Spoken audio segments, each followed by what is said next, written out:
Play. Do it after the intro. You can, but don't just put a shutter on it. Don't exit video, otherwise it's going to screw up the. Hello, everyone, and welcome to another episode of Nerd Botchery. We're about to get into it. Today we have got the return of the good team. Last week we couldn't play, or the other week couldn't play the good team because Eric and I were playing a really fun game with some really cool people. Stefan, Luke, and David Baxter. We had Peter Atkinson. I had a really great time in that game. Eventually, hopefully, we're going to get a chance to replay that, get the permission from all them. So yeah, that was really awesome. But now we are back with the good team. And as you know, we're going to let someone else do a recap tonight. We're actually going to do an in-game recap, which will be cool. But I'll give a quick recap that they are now in the forest. They had teleported there, and now there are some quaggoths they had run down and some hellhounds, and now they have to fight. We do have a new player tonight, which I'll be introducing actually in the game as the battle begins. I'll do that in a few moments. But I want to take some time, obviously, to thank our subscribers and our viewers across all our channels, Facebook, YouTube, and Twitch. Thank you so much for your support. And, of course, you want to thank Todd over at D&D Creative Table Designs. Thank you so much, Todd, for your support. It's a really great channel. If you've never checked him out, I highly suggest you do if you have any type of interest in tabletop RPGs or anything like that. It's not just a site for terrain, but it has a lot of great terrain, people create stuff, but it's a community of people that will help you learn about Dungeons and Dragons, basically supplements, things like that will really go ahead and just make your Dungeons and Dragons in game better. Also want to thank D&D Creative Table Designs. Thank Reaper. Thank Reaper Minis. That's another one of our great supporters as well. Thank them. They just sent us a boat that we're going to be using for our game that we're going to be having in January to support the Wounded Warrior Project. Also want to thank Chuck at Troll Lord Games, another great site if you're looking just to up your Dungeons & Dragons game with supplements, new spells, and things like that. And also thanks Stack Trackers. James Keeler, which owns Stat Trackers, used to be one of our players on the good team, and he is going to be giving us some for the giveaway that we'll be having in January as well. A lot of other giveaways that we're going to be having in January, a whole bunch of stuff when we have that charity game. All right, so again, I am Tony, and this is Nerd Botchery. We are at season 2. This is episode 10. We've been running now for almost 2 years. This has kind of become morphed. It originally started kind of like a narrative, but now it's fully morphed into a complete free-form sandbox where they can go anywhere in the world of Faerun that they want. Real quick, somebody needs to mute because I can hear you clicking. Somebody might want to mute their mic. Also, this is right now we are at level 5. This is a 5th edition game. Thank you very much. You just muted. You could check our schedule to see anything else that we're doing. We also got our other stuff from Reaper for our painter. So now we're going to be starting our painting show, which I'm really, really excited about because that's going to be geared towards some of our West Coast people. It's going to be a little bit later, so you'll be able to hang out with us and watch us paint some really amazing Reaper stuff. And also, this whole map is made out of Dwarven Forge. I am going to let my players introduce themselves, and we'll just go in the role of initiative of who gets to introduce themselves first. So it actually starts out with Paul tonight. Hello, hey, Mako Lighter, Gentleman Adventurer, Bard, Halfling, and... Right. Bard extraordinaire. All right, and then we've got Chris. Duncan, you might be muted. There you go. Good. Hi there. I'm playing Sir Duncan Scoop, the human warrior and general meat shield for the team. Although, we have company in that regard tonight. All right. And next, we have a new player tonight coming to us all the way from Australia. So God knows what time it is there right now, but he has come to play with us. He dressed up in a really cool costume. He put his axe together himself and added LED lights. So that is really, really, really awesome. So we are really happy to have Jack, and we'll let him introduce himself. G'day everyone from Australia. I'm Jack. I am playing Sephrith Bloodtongue. He's a barbarian, and he's got some quirky traits, and he is something of a half-orc, mutation of something like that. So yeah, I'm really excited and looking forward to having some fun. All right. And next is our good guy that we've had for a while, Eric. I'm Bale Blueblood, Tiefling Warlock. I have a Pact of the Blade. More specifically, it's a whip called Torment. But I'm trying to make up for my evil ways, and I'm also now a Paladin of Ilmater. All right. Then next is one of our favorite people. I also play with her on Mondays. We're going to be starting our Monday games again soon. Exile. You muted too. Can you guys hear? Muted. I'm muted. Oh, you're muted. It's okay, Exile. There you go. My bad. I'm playing Lucathero, a human barbarian who has a few secrets he's trying to keep. Ooh, drama. And next is Space, last but not least. Hey guys, it's Space. I'm playing Sparrow, the Erganesi swashbuckler rogue fighter. And yeah, I guess let's get into it, Tony. All right. I almost killed Space, paralyzed her in there when she's on the evil game, and I paralyzed her. So that was interesting. No, I think you just like killing weak people. I think that's what you do. Hey, when you're going against the intelligent enemies, you know they're gonna go after those spells. You know, those spellcasters. That's what they do. All right. They were spiders. Oh yeah, well, you not know. just any spiders too. They were face spiders. They were, so. but wolf spiders have a certain measure of intelligence if you read their stats. All right. Those ones that actually gone to college. Yes. They wear little glasses, and they have like a monocle. They have a little monocle, and they sit around reading the Wall Street Journal. So we are in the woods here, and the Quaggoths had appeared, or you know, you did that chase where you had to catch up with them, and you finally did, and some of them made it away, but these did not, and you've caught up with them.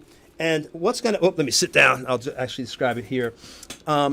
The weather today, also, let me give you all the weather for your adventure. It is, all right, it is overcast, moderate with a temperature of 54 degrees Fahrenheit, 37 degrees of the low. For our Australian friends, your high is 12 degrees Celsius with a 2 degrees Celsius for the low. Wind speed is 10 miles per hour, gentle breeze, having little or no effect on the game. So your weather isn't going to have an effect on this fight or anything like that right now. So the Quaggoths are in front of you, and out of the distance behind the Quaggoths, before the battle even begins, coming through the forest, bursting out through the trees is this huge half orc with dressed in with like a red kind of tunic around his belt, and he's got his axe in front of him. He's running out, and I'll let you know. And he comes into the battle right from behind, and I'm gonna switch the camera over so you can get a good view of your new this guy coming out of the woods. You don't know where he came from or why, but man, he is here. And he is right there. And at this point, the battle is about to begin. And we are going to start. You'll have to figure out who he is. He might not be here to help. I don't know. We'll have to find out. But right now, the battle is going to start. And the first person to go is our Mako. Outstanding. All right, I'm going to go ahead and cast Calm Emotions on the Quagos. It's a 20-foot radius sphere, so I probably should be able to catch all of them. Okay. How many are there again? Put that. Is that just work on like humanoids or something? Humanoid. Okay. So the Hellhounds will be unaffected. Yeah, so let me make sure these Quagos are humanoid. I think they are, so you should be fine. Yep, medium humanoid. All right. Calm emotion. You said 20-foot spear? Correct. I think I got that in here. Actually, we can do it. I can do it with the pen.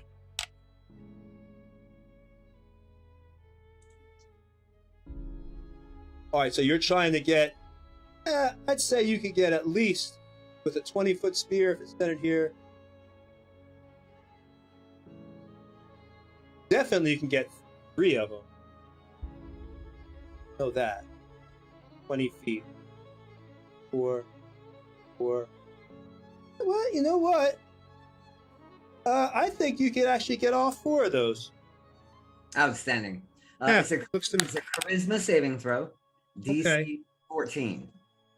Okay, DC 14, charisma saving. Let's see what happens. Oh, they are not very sexy. Yeah. Raise my hand to the air and be like, may the calmness of Timora descend upon you. And as they do that, you know, they're not very attractive. So let's see this charisma. Excellent.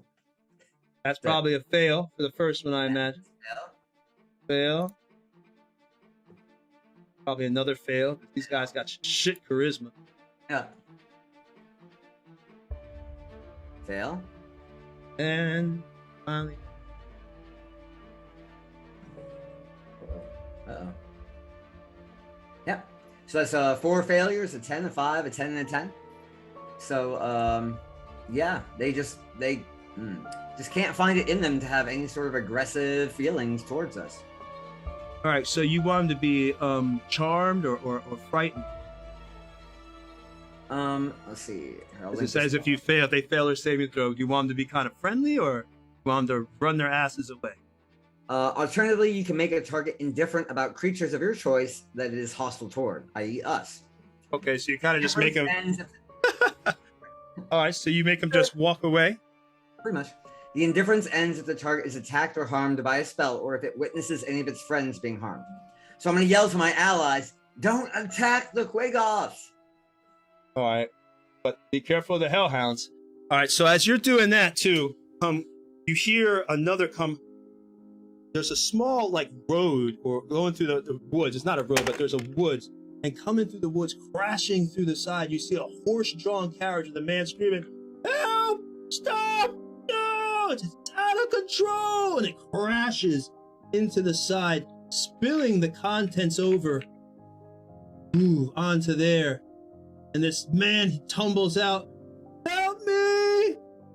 And he's now fallen. At that moment, you know, they don't move from their position, but you can tell one of the Hellhounds has taken notice of the weakened guy that's fallen to the ground here now. And this cart is, you know, all the goods have splashed over the place and the horses are neighing and they're kind of laying on the ground right there. Help! And the dogs are growling, and it is now... Tony, also, I want to hide behind the mushroom. Okay, you want to get behind the mushroom? All right, we'll put that there.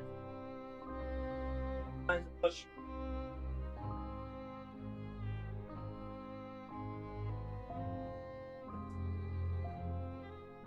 Go. All right. Mako, you are hidden behind the mushroom. You have made them indifferent, so they're just gonna start walking away, I guess, on their turn, since they're like, nothing really here. So it is now actually Hellhound's turn now. So Hellhound 2, it's going to attack. Who is close? Now, in these Hellhounds, their eyes you could see in these things, the teeth are these huge fang teeth with the gums, blackened gums and black drool coming out of their mouth, and inside their throat you can actually see the burning pit and hell and fire itself exhausting in the fumes and the smell of sulfurous rot coming from their mouths as they growl at you. And now this Hellhound decides it's going to attack, he's back there, so eeny, meeny, miny, mo. It's going to go after Duncan. So, wait a minute, because, one's already by him, so we'll go after, good old Bale. Go after Bale. All right. He's at number 2 is over there, so he's going after Good Bale. doggy. Good doggy. All right.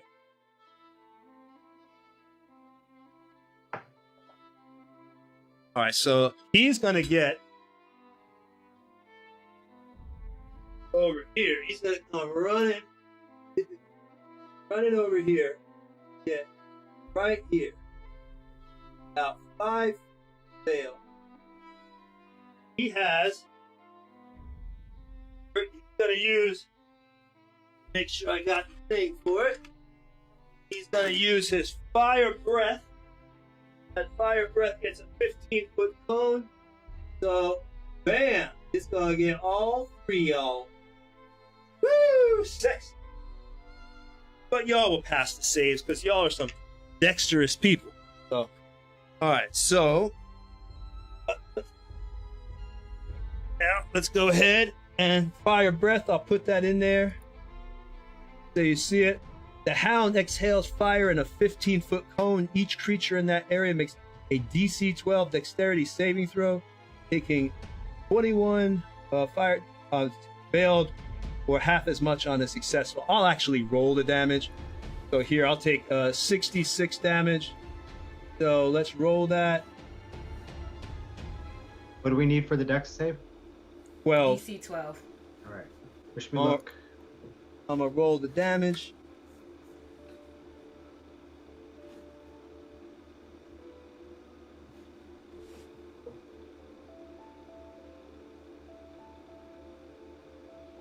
All right, so 22 if you fail. Did anybody fail? I got a 15, and then I'm going to use my reaction to Uncanny Dodge. So Right. half that twice. So 20, 11. I don't know if you can half it twice. I've never Yeah. heard of that. I'm gonna be honest. I'm not saying you can. I've never heard of it. Uncanny Dodge. So I succeeded, so that's half, and then Uncanny Dodge. Oh, This is okay. my reaction to half didn't- my damage. Oh, yeah. I guess that would work. Okay, yeah. Okay. I don't know what I'm thinking. Something else. Fuck. So like 6 6. points? Yeah, 6. And Cutter, you passed, so you take 11. And then the last person that has to roll is Duncan. What am I saving versus? Sorry.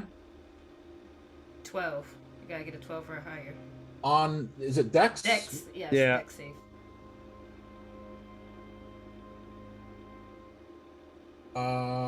One sec. Let me try it again. Oh, right. I should roll over here.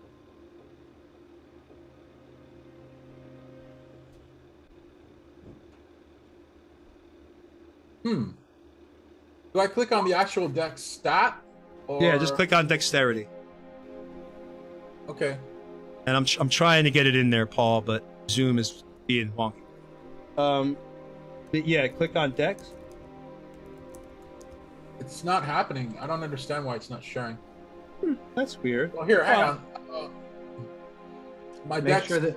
Yeah, go ahead. My Dex is 15, so that's a +2. Yeah, so just roll a d20.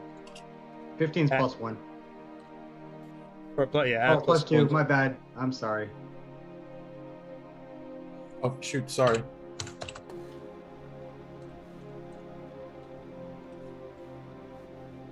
There we go. All right, so you failed. All right, so you take at this. So as this creature comes running, it's burning, smoking embers coming up from its body. It exhales, and there's all your dex rolls. Wow, Scoop, your machine's just going slow.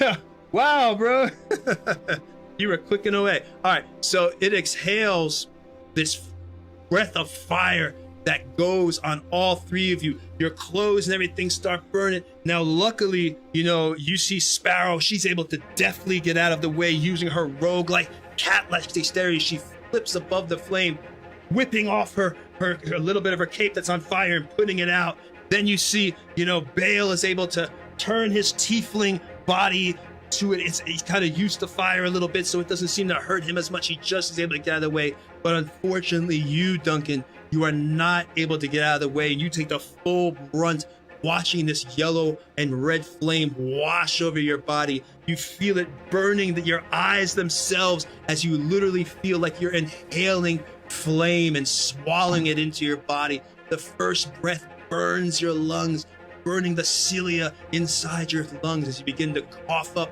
mucus and phlegm from the burning inside the lungs itself and the burning on your skin, and you take 22 points of damage as you become charred and pieces of your flesh are crisping off, flaking off onto the ground. Some snow. So quick roll clarification. I'm going to lean on Exile here. So I made my saving throw, which is half damage, and I also have hellish resistance because I'm tiefling. Does that mean to take half then half, right? Yeah, one saving throw. Yeah, then you'd one's resist the resistance. fire damage. Yep, Yeah, cool. that's fine with me. Go ahead and do it. So you take 6 points of damage. So 9 points is absorbed on Mako's spell. So 9, and it was 22. 10, so I take 13 points of damage. All right, so Duncan's got 13 points of damage, and now 39. yeah, you're still up and you're fine. So now it is Duncan's turn. And this old man, you see him screaming over there, "Help me!" Ah! He's cowering and quivering, behind the barrels that have fallen off his cart. The horses are, still shackled to the thing, so they can't get away, but the cart is turned over, so there's nowhere they can run, as even these quaggoths are beginning to look over at him because the spell affected your party for Mako, correct me if I'm wrong, but it doesn't affect how the quaggoth feel about this guy. They might want to, maybe they're hungry, I don't know. So it is now Duncan's turn. Okay, well, first thing first. I'm going to deal with this bastard who just fried me. So I'll step into him. Okay. And, So you're attacking this one right here. yeah, the hellhound who Yeah. just fried me. And I'll give him a couple of whacks. All right, give him some wax. Sec.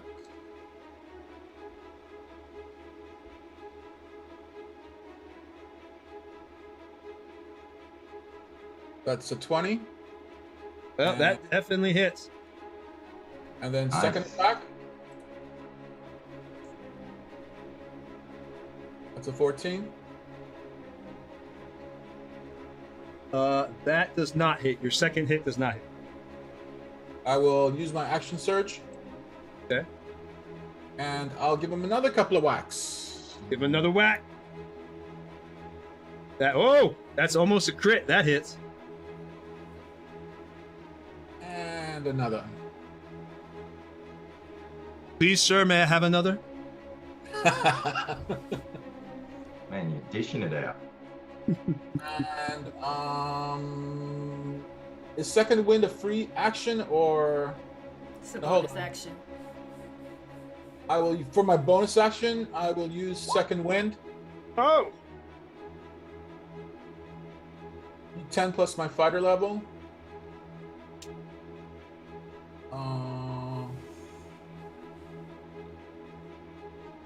I'll just roll in chat.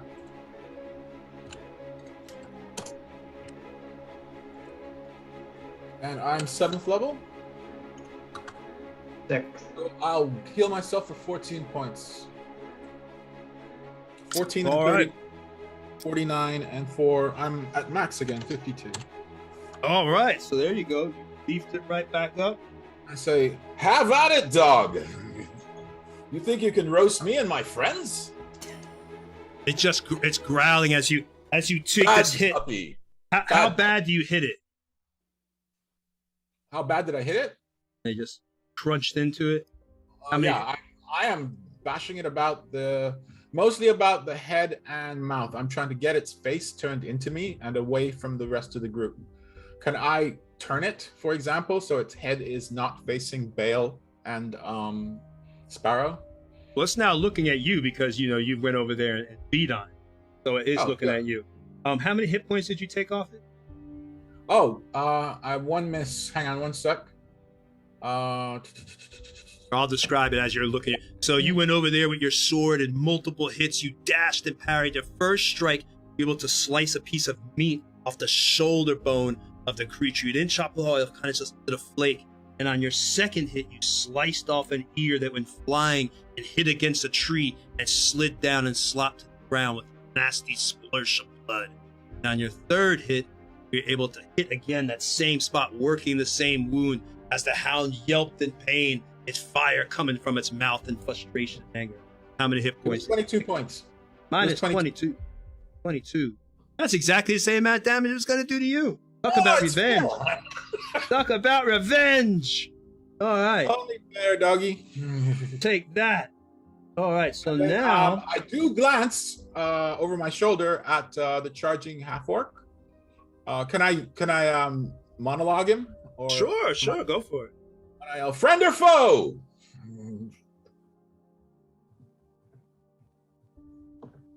That's a bloody good question, mate. Are you friend or foe? Well, I asked you first. If we Are have a these your friends? preference, Are these scumbags your friends? And I'm If by pointing to the scumbags three- you mean these things or these bastard wolves? Yeah, those. No, Those they're ones, not. mate. Well, then for the time being, I guess we're friends. Excellent. Well met. Let's, I'm let's have Duncan some fun then, buddy. Well, it's your turn, by the way, Sethreth. So you could be Excellent. saying this, I guess, as you're running in. Yeah. You're having You want a. Do you want me to give a little bit of a visual of what my character looks like? Sure. Tell us more as you're going in. Okay, so you'd all would have seen him run through out of the trees, and you'd all be quite shocked because he's not something that you've seen before. He's at least 7.5 feet tall, built like a brick shithouse, as we would say here in Australia. Just rippling with muscles, but his skin is jet black. Jet black. His eyes are bright red, and as he screams, you can see he's got this almost demon-like red tongue coming out of his mouth as he's screaming. You kind of look and you go, he's got some features like an orc. He has some large tusks, but they're quite small in comparative to normal orcs or half orcs. So to you, he probably looks more like a demon himself. So anyway, and he's carrying a massive, well, to him it's a battle axe, but to an average man it might be close in between that and a great axe. There you go. So that's a bit of a visual of my character. And yeah, you'll basically line up. How many of these creatures do we have here? We got just the Hellhound and 4 of the others. You got the 4 Quaggoths, which Yep. they identified actually the last time, and you got 2 Hellhounds. 2 Hellhounds. But the Quaggoths right now are under the effects of calm emotion from Mako, so they are kind of just looking now at this guy on the ground. You see their heads turning that way, looking towards the goods and looking towards this guy, one of the people that he's screaming for help. He's kind of hurt. You can tell as he fell on the ground and his cart was overturned as he was crashing through the woods. So Help at this me! stage, Help me, I wouldn't- please! at this stage, I wouldn't really see the Quaggas as a threat. It'd be more the Hellhounds. Oh yeah, the Hellhounds definitely are not under calm emotion. Right. Am I in range to attack any of them from where I am? I can't really see from the angle. I moved you up towards one, so you can actually get it. Once the camera, I switch the angle, it should go in just. Thank you. There we go. Which it's hitting the wrong button. There we go. Stationary cam, and this will kind of give you a more first-person view. So you are right behind a hellhound now. It turns towards you. It's growling and snarling. Again, you see the red flame down its back, the fire inside. It's about the smoke coming up as it drips. This blackened, drool that seems to be made out of ash that's falling from its mouth. Yep. Well, I'm going to come up double-handed and reckless attack that hellhound. All right. Go for it, buddy. So yeah, I'm going to sneak up on the sucker while it's not looking, double grip it, and just reckless attack on top. Smack down on it.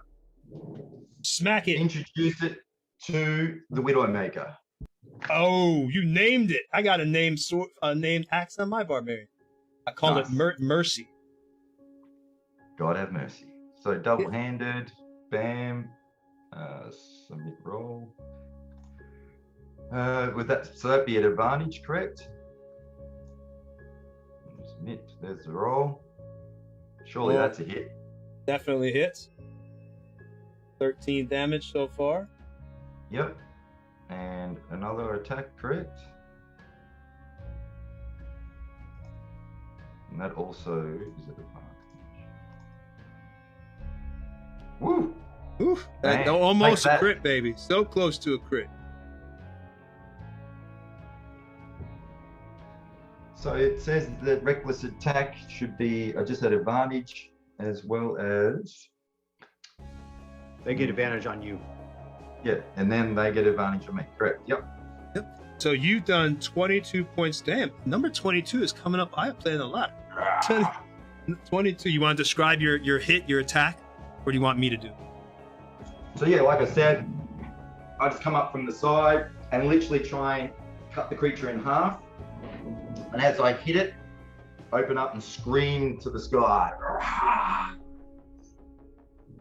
But I'm not raging. All right, so you hit it. Axe comes down, and you put a big chunk shoulder blade, and you pull your axe back out. You hear the grating of the bone pulling against your axe of the muscle and the tissue and the sinew. All right. Next, it is Bale's turn. Am I adjacent to that hellhound that breathed fire, or am I about 5 feet away? You're about 5 feet away. Am I within 30 feet of the stagecoach, the wagon driver?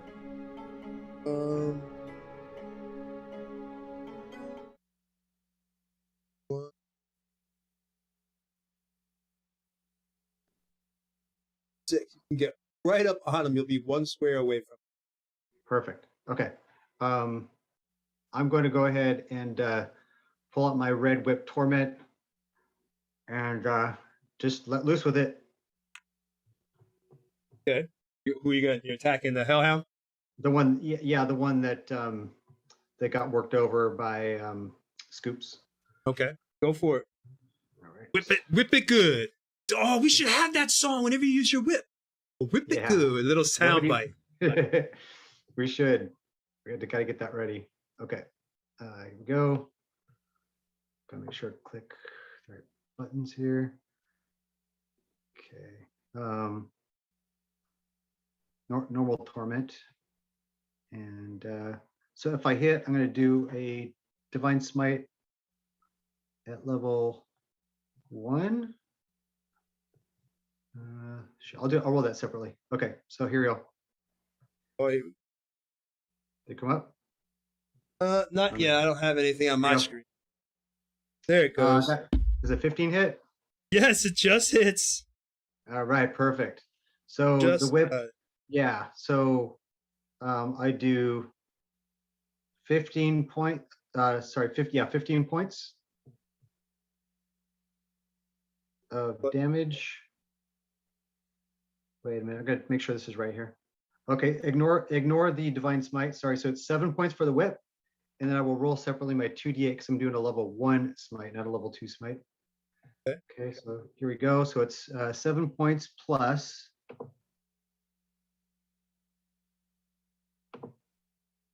8. So 15 points of damage. Okay. Want to describe your hit? Yeah, so he half turns towards the wagon driver and pulls out torment and a bit of a growl as that whip snakes around the neck of the hellhound and he pulls it, which all the barbs pull out chunks of flesh. And at the same time, there's a bit of an explosion with the divine smite.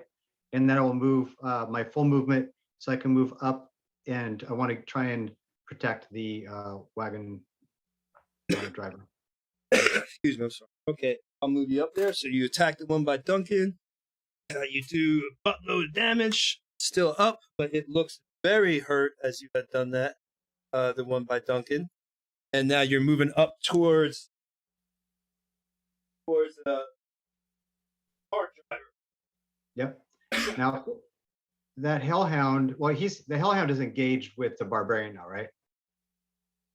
The hellhound is engaged with Sephrith. Okay, cool. So you're kind of behind. I'd say at this point. Well, no, because we're getting 5.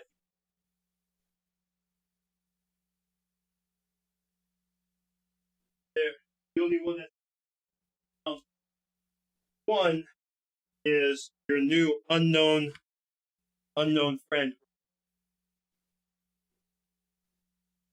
As I get closer to Sephrith, You don't know his name yet.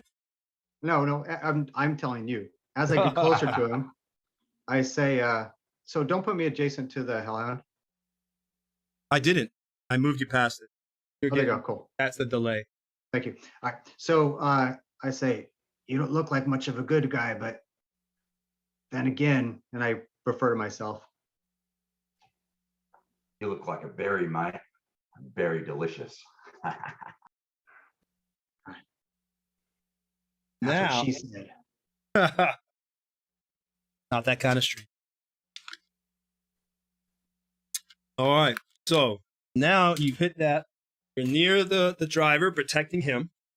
And it is now the Quagoff's turn. Quagoff number 3. It begins to come over, looking, since it's not messing with y'all, but it did see one of its allies get attacked. So with that, Mako, does your spell, does seeing its allies break the... Specifically says friend. It has to be a friend of his. I don't know. I guess, could they be friends with hellhounds?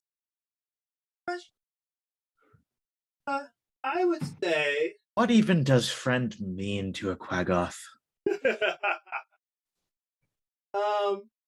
I would say that you're gonna move over towards the guy then. No. Okay, so 1, 2, 3, 4.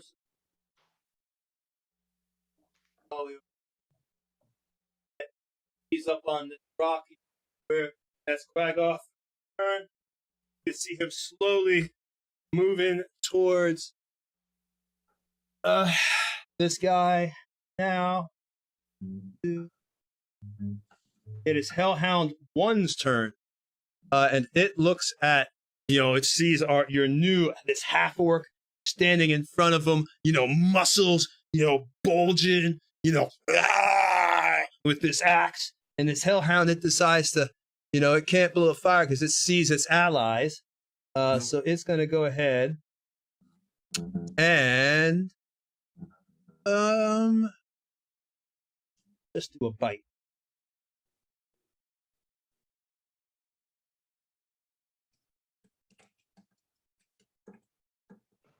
Oh, but wait a minute, I get advantage because I have pack tactics.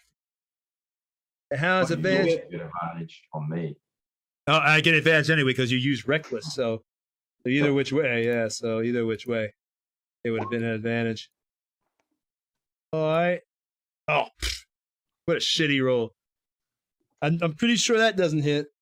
13. Nah, man. Nah. Nah, Try again, pup. Try again. So this hellhound, you know, you have your axe, and you see the creature goes to open its mouth to go bite you. The hackles go up on its back, and it goes to jump right at your throat, and you put your axe up right in front, and it bites your axe instead. And you can hear it growl, and it's pulling, and you're using your muscle, holding it, and you push it back to the ground and knee it in its chest. And then standing right back in front of you, ready to attack again, but it is missed with its attack trying to get you. And now it is Quaggoth's turn, and it's going to move towards the guy.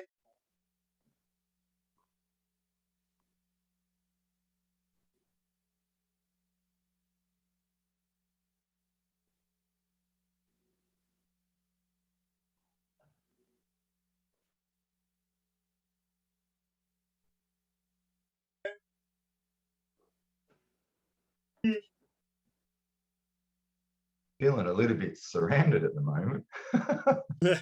You're lucky the Quaggoth's on attacking. Technically, somehow I feel like I'm getting played on this whole allies aren't friends thing, you know, but it's all right. So, next is Luca's turn. Luca Thero. I don't see my miniature. Where am I? Luca wasn't there last session, so you might not have placed him there. That's a good way to not get attacked, by the way, Luca. Luca's vanished. Yeah, I learned the invisibility spell while I was away. Or maybe Luca was in the cart. I'm okay with that. Or That's actually Luca screaming for his life. I'll start out prone.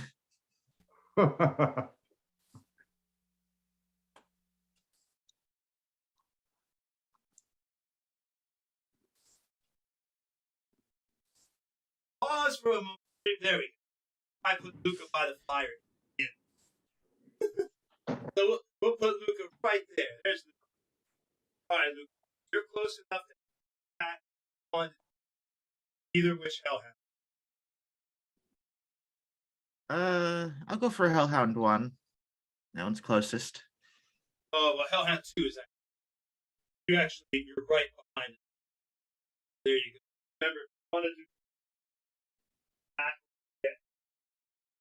flanking, you know, you have to coordinate your attack. Eric and I, we all worked out where you best hold your turn. But do you want to go ahead and attack it? It looks very weak.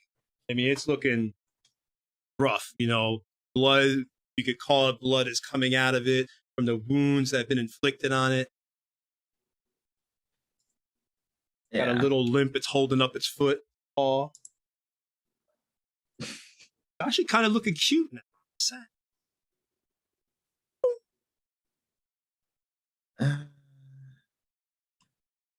Yeah, reckless as well. All right. Join me, Grey One. But you definitely hit on both attacks, and it is down. If you want to describe how you kill it.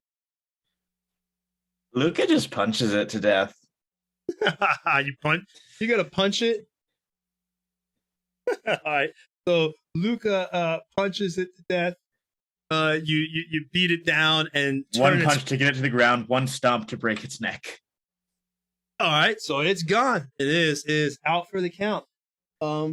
Next. Oh yeah, look at you, you brutal bastard. I love it. Gone. Dead. And then, do I have enough movement to move adjacent to the other hellhound?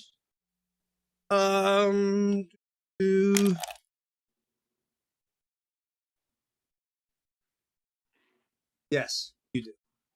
All right, then I'd like to move over there. Oh, that was the wrong person. I moved. Wrong blue character. Wrong blue character.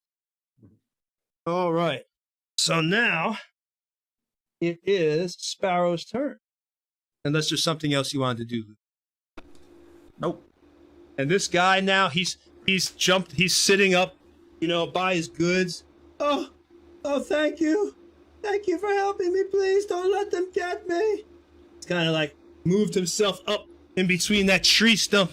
And he's got his little hand crossbow. And he's holding it up like, You can tell he barely knows how to use this thing. His hand is shaking. Ah! Ah!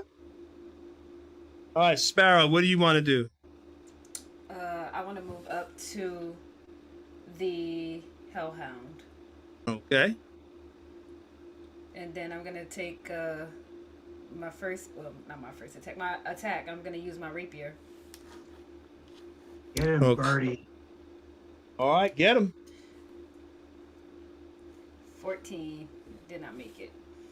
So I'm going to use my bonus action to attack again. No. Damn, what is going on with Sparrow? I just been rolling really shitty. Yeah, I can't do nothing else, so. All right, so Well, you. digital dice. I What'd think you it's the fact, you know what it is? I walked up and I'm like looking at this guy and I'm just like, what the fuck is this? Who the fuck is this guy? And it's like throwing me off. A huge half orc with a banner behind his back, and you're trying to use your rapier, like, hey, who are you? And you're just poking, and the dog's just jumping out of the way of your pokes as you're trying to I'm poke just, it. like totally distracted. All right. Well, that means then, is there anything else you wanted to do, Sparrow? There's nothing else I can do. All right. So now it is Quaggoth 1's turn, and Quaggoth 1 it makes its way over to the guy. Guy, please, no.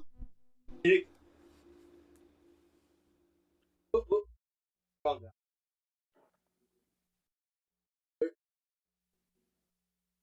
So as you're doing that, FYI, on Zoom for us, we can't see the map, so we're all relying on Twitch right now.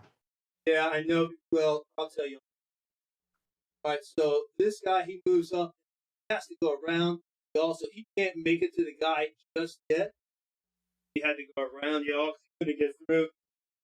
Over there now. He can't seem to. Oh, wait. One. Oh, yeah, he can make it. He can get right behind the guy, and he takes a swipe at him. But luckily, as he swipes at this guy, he's able to duck behind the rock, and the Quaggoth hits the branch, and you see like pieces splinter off into the distance. And now it's Quaggoth 2 turn. Did that Quaggoth have to run past me? Yes, it did. I'm gonna whip his ass. I'm gonna yell out, Bale, no! Ah! Hold He on. yells. Roll to see if you hear is Mako, because Mako's a certain distance away. Now, Mako's a little bit away. It's like 30, 40 feet. No, I do know because I heard him the first time. But Okay, I wanna awesome. protect Perfect. that guy. I want to protect that guy, so I'm attacking.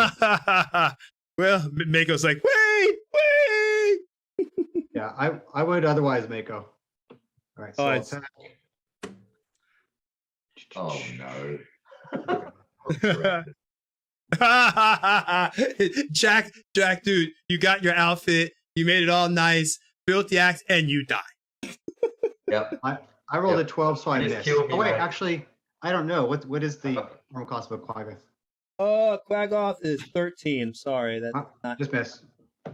just unless somebody wants to give you inspiration or something, or no. Okay. I don't think he wants to. No. Hell Mako's no. like, you. All right. So Quaggoth number 2, he's going to do the same thing and run by. You want to try to hit him? Actually, he's going to run by. I only get one reaction. Well, if that's the case, the person that would have a chance to hit this one be moving out of the threat range. Seth, do you want to leave it, or do you want to try to attack? So at this stage, they're still not showing any aggression towards me or the main group, correct? Well, no, because Bale actually missed. So I guess technically the spell hasn't broke because Bale missed as this guy was running. Then I'm not engaging. If I'd already gone rage, it would have been a no-brainer. I would not be thinking straight. But since I haven't, he's thinking he's going to hold off. If you can take your attack of opportunity to try and say attach a manacle or something, as long as you don't harm them, that's the ideal thing. But technically a grapple wouldn't be harming. Okay, because I was just about to ask that if grapple's not harming, then I would definitely grapple because I can use my weapon with one hand. It's just a very aggressive hug. Yeah, Very there you aggressive go. hug. Yeah, I'm a huggy kind of guy. Yeah, I'm just gonna reach out and grab it by the wrist. Go for grapple. All right, grapple, but grapple technically, no, because grapple's not counted as an attack, is it? It's not an attack. The stipulation is it takes damage, I believe, right? All right, it's all well. It says attack or takes damage. So as long as you're ooh, wait a minute, you did I try attacked to. him already. Yeah, you attacked him, so it's broken anyway. So it's broken anyway. It's not. It's not. So It's it's if you're attacked by a spell, or the difference ends if the target is attacked or harmed by a spell, or if it witnesses any of its friends being harmed. So as long as we don't harm them, we can tie them up all day long. All right, so just don't go ahead and hug. Go ahead and hug then. Go ahead and hug. Now, where do we work out the grapple on here? Make a strength. A strength athletics check. Oh, athletics check. Okay. And then you have well, you're not raged yet. If you rage, then you'll have advantage. But you can't rage yet because it's not your turn. No, I'm not gonna rage. All right, so you're gonna try to grapple. 19. All right, and let me do a strength. I'll fail that. You're a barbarian. Yeah. Yep, I failed. All right, so this Quaggoth goes to go by you, but instead you reach out and you're like, listen, I need some love. And I'm here. All you need is love. You're now holding this Quaggoth, pretty tightly. Are you starting to discuss like where y'all want to go or hanging out? All right, so now it is. That was Quaggoth too, so we go back to the top of the round. All right, so back to the top. It is Mako Lighter's turn. See, great things happen when you allow bardic nonsense to proceed. All right, I'm going to move to within 30 feet of the man. Okay. Should be able to get. Yeah, you can get within. Let's see. And I'm going to use, I guess, a performance check to try and throw some innuendo his way. Let's see. So that's a 17. And be like, you will burn to the ground, evildoer. Wink. Well, I guess wink with my one good eye. Then I'll cast an illusion spell to make it appear as if he's being consumed by fire.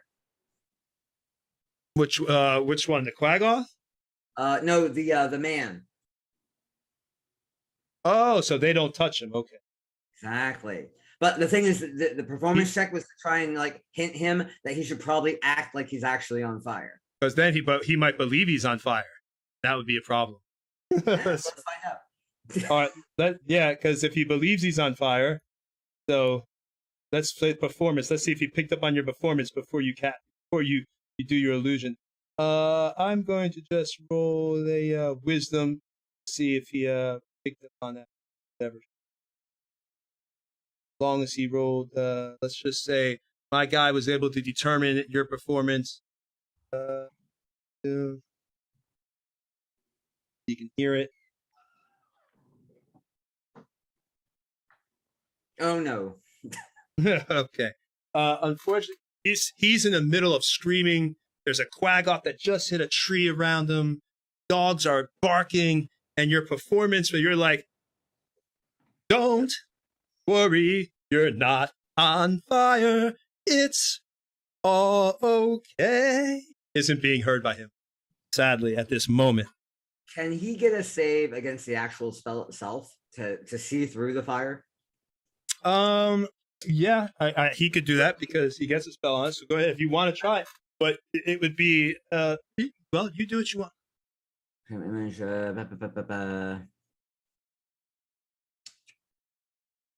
it says investigation check, intelligence investigation. I always thought to determine illusion was wisdom, whatever the spell said. Yeah.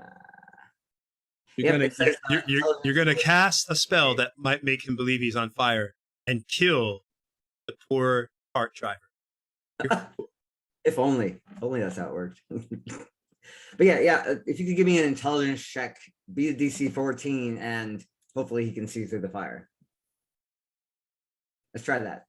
Sound good? No. Come on. All All right. So you have now. This guy now believes he's on fire. Oh no. Okay. Great. So he's he starts screaming. So On a and positive note, he's going to sell it really well. yes, I'll do damage on him for fire. Just roll for this guy. Roll a 1d4 to see how much damage this poor guy takes as he's on fire, burning. Ah! Okay, he takes 3 points of damage, and he goes down to the ground, and he's on the ground, unconscious. As the fire illusion is still burning on. The Quaggoths look at the dead body. Hold on, let's see if the Quaggoths all believe the illusion. Because they might now. They're not going to mess with you if they think he's dead. Well, they actually have to interact with it. What? They actually have to interact with it. All right, so, it's not their turn yet anyway. So right now, is that your turn, Mako? I'm like, guys, that is not what I meant to happen. Well, it was a wild surge, magic surge happened. Good excuse. So Maybe this group is evil. Maybe Sephiroth has to rethink things here. Sorry. Ooh, oh. So now it is Hellhound 2's turn. Hellhound 2 is actually down. Right, y'all killed him. And it is Duncan's turn then. Okay. We still have a Hellhound up, right? Yep. All right. Can I reach him? Yes, you can. All right. I'll scoot up to the Hellhound. It's hard to make out on my screen where it is. There's a big blue mushroom in the middle. Hellhound is right here. Okay.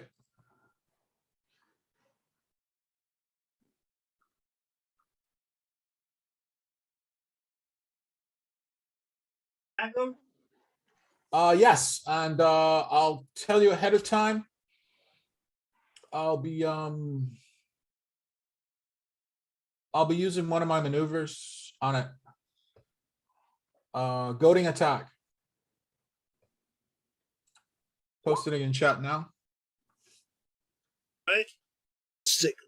Oh, and make it want to attack you. Okay. Yep. All right. So roll up on it. Is anyone else engaging it?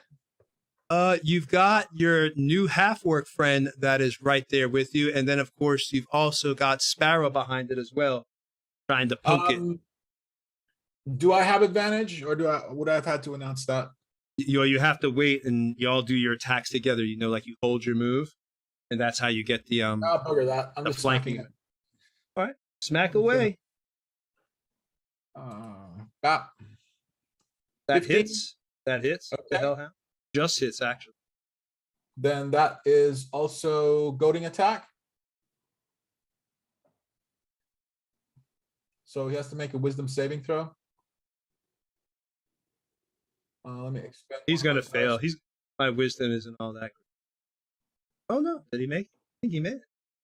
All right, I will goad him again. Oh man! All right, you're gonna use all your die. I have 4. And the double deuce. Double deuce. That misses. Okay. So you don't get to goad him. All right. So you go over there and you want to describe your talking shit attack? Certainly. I say, bad dog, bad doggy, bad doggy. And I'll roll up on it and I'll try to smack it on its butt, hitting it on the point where the tail is attached to its ass. Because I know dogs really love that. And if that doesn't work, then on the rising cut, I'm aiming for the underside of where the tail is attached to its ass, so the tip of my sword flicks its anus. All right. That sounds painful. I'm not Well, gonna I'm lie. goading it. I'm trying to get its attention. Yeah, that Sounds probably like worked. you're trying to knacker it. Well, I cannot ungender it. I can't tell the gender just yet, so I'll just aim for the ass. There you go. All right. Well, you did 4 points of damage to it. That 4. Not goaded though.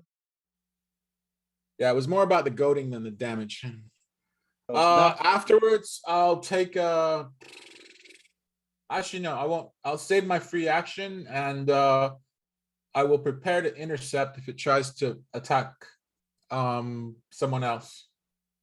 Oh. And that's it for me. That's next. It is Sethreth's turn. Right. Well, I'll maintain the grip on the Kroger, and I will use my weapon hand to hit the Hellhound. Just a regular attack. Single-handed, because of course my other hand's been very busy at the moment. So there's my attack. Did that come through?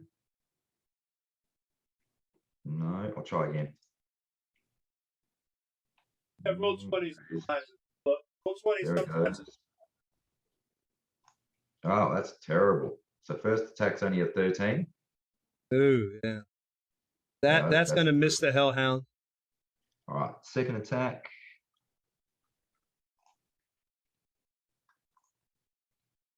That's a bit better. Are you reckless attacking? Yes, I am. So there you go. So I got advantage, right? Well, then that's just one attack. So we'll say that if you're reckless, then go ahead and do another attack because Roger that. you get 2 attacks, right? Yep. Yeah. So that counts as 1. So you got your 20 because you only did 1 Yep. roll. You're not rolling with advantage right there. So you have to hit it Yep. twice. So you got 20. Oh, Okay. One more time because you're still on. Or does reckless only affect the first attack? It takes all your attacks. it's all, isn't it? All of them, yeah. Yeah, Okay. so I thought. So go ahead and bust out another one.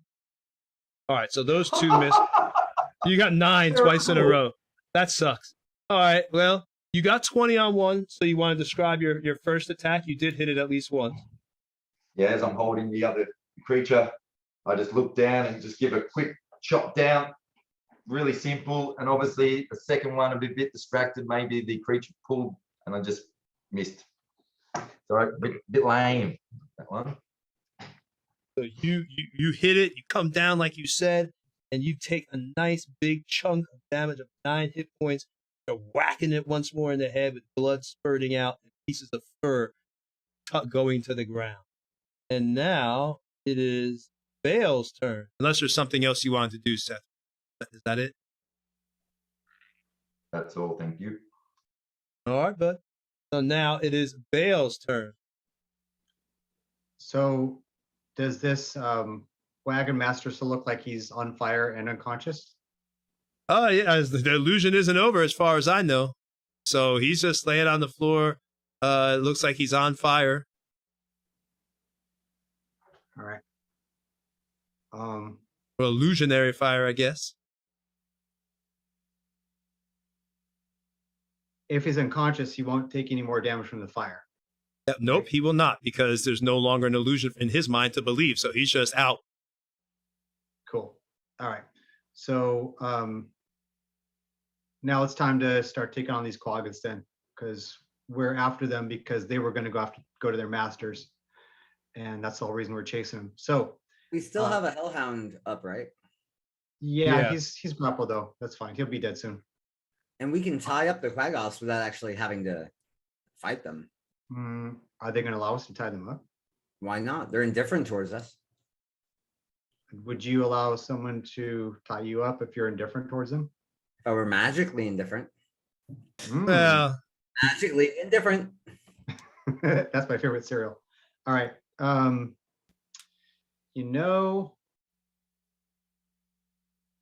That's fine.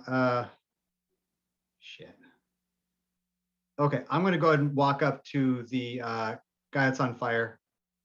And I look over towards Mako. I say, can you turn this thing off? I think as a standard action, I can dismiss it. Like that's how it was in 3.5. I don't know if that's how it works in 5th. Okay. If it lasts, let's see, 1 minute duration. Oh, if I cast another illusion spell, it'll automatically end. So next turn, I can cast a different illusion and the fire will go out. All right. So in that case, I will move next to that guy still. And I'm going to use one of my Oath of Vengeance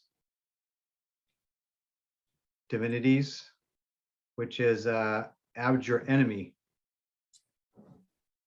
As an action, you present your holy symbol and speak a prayer of denunciation. Using your channel divinity, choose one creature within 60 feet of you that you can see. That creature must make a wisdom saving throw, unless it's immune to fright. And it's not undead, so it would have disadvantage if it was. On a failed save, the creature is frightened for 1 minute and has 0 movement. So he's going to walk up, brandishing his whip, standing right beside the wagon driver. And he says, "You are nothing to the might of Ilmater. You are nothing to us. You are dirt. You are a victim. Stand or die." Wisdom saving throw. So wait, which one do I hit? What did I It's know the what the one spell. it's the one that's closest to the wagon. Okay. Wisdom Yeah. save. Okay. For Oop, did not mean to hit advantage. Doesn't. Oh, it didn't. 15 for the I Quag off. think that will actually make it. Ooh. Yeah, I'm pretty sure because my stats are kind of spread out. I have I have a 14. So didn't work.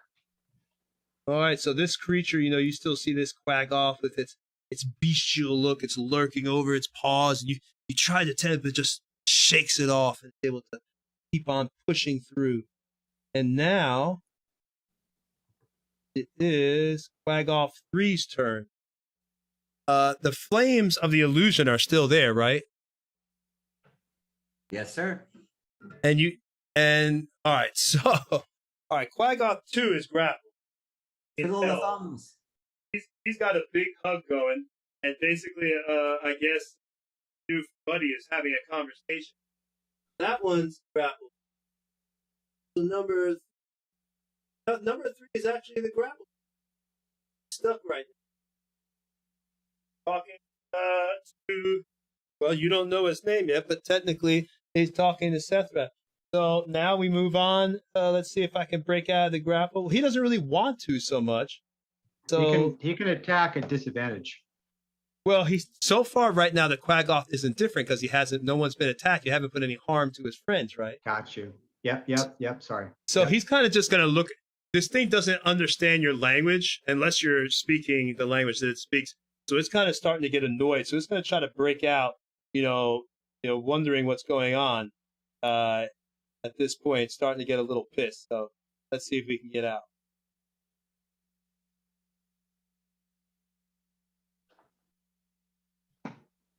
Yeah, it doesn't break out. So this thing is starting to wiggle and everything else, looking at its friend, looking very quizzically at you as to what you're doing as you're still trying to talk to it. And basically, it's like you're Charlie Brown in it. Wah, wah, wah, wah, wah, wah, wah, wah, wah, wah, wah.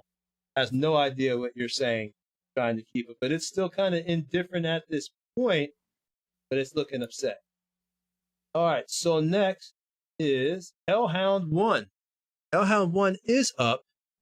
So it's going to... let's turn around and see what I...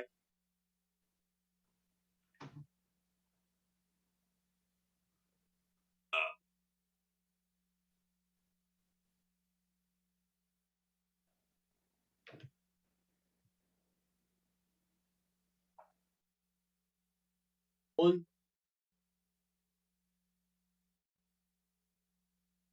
Ooh, Mako, you're a lucky. You just out of range. Luck of Timora. Just out of range. Just got these thanks to our loyal viewers for giving us the money to get these spell templates. You see how effective they are. You know your 15-foot cone. So because y'all are so close, it's only actually able to get one of you in the front of the cone. So let's see if the cone even recharges. First of all, I need a recharge. Recharge 5 or 6 on a 66. So let's see if I get my recharge.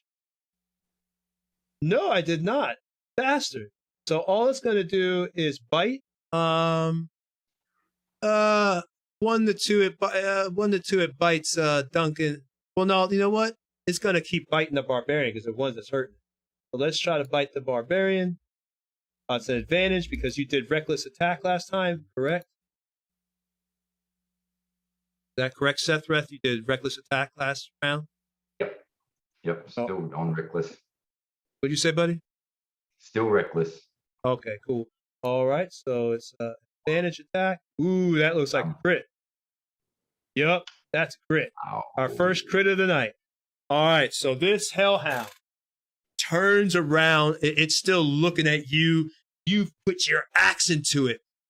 The rage of hell is in this thing's eyes. Flames burst out of its eyes. Its mouth comes up, and it goes straight for your throat. You're able to block it from getting to your throat, but it gets the side of your shoulder, begins biting into the muscle, tearing and whipping you around to the ground as it's throwing you.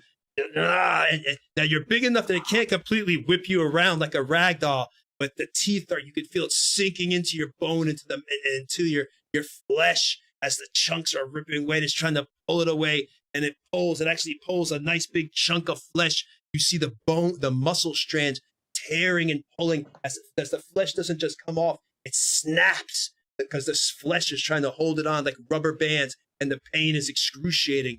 As it does that, you see the layers of fat underneath your skin begin to ooze out and bleed onto your chest and onto the ground.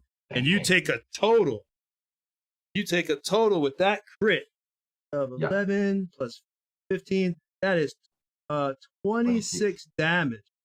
Ouch. Yeah, 11 plus 15. No, 15 plus 11, yeah. 26. You take a total of 26 damage. Ouchie, ouch. From the description, I thought he took all the damage in the world. We got new viewers tonight. I got to show them what we do here, that we get powerful descriptions and visceral combat. All right. So, you've taken that, and it is now the Hellhound is staying there. It is now Quaggoth's 4 turn. Quaggoth's 4 is all the way over there. It's got to move all the way over. It's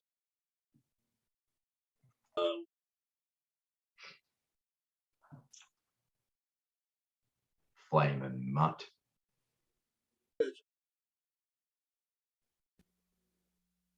Get his back and tail right, trying to move over to the guys. All right. Anyway, do you want Sparrow? Do you want to take an attack of opportunity as it went by you? No. No? Sure? Okay. Yeah, I'm sure. You can if you want. I mean, no one's gonna stop. I'm okay. All right. So it's Luca's turn. Luca Thero. I'm sorry. One thing. Sorry, I hate to interrupt, but I did mention is our half orc friend within 5 feet of me? No, like he's 10 feet away. Okay, never mind. All right. I think there's a tree between you. Yeah, a little bit. There's but it's your turn now, I see Mr. it. Okay. Yeah, I'm gonna reckless attack that hellhound that we're trying to get down. Reckless. Get it.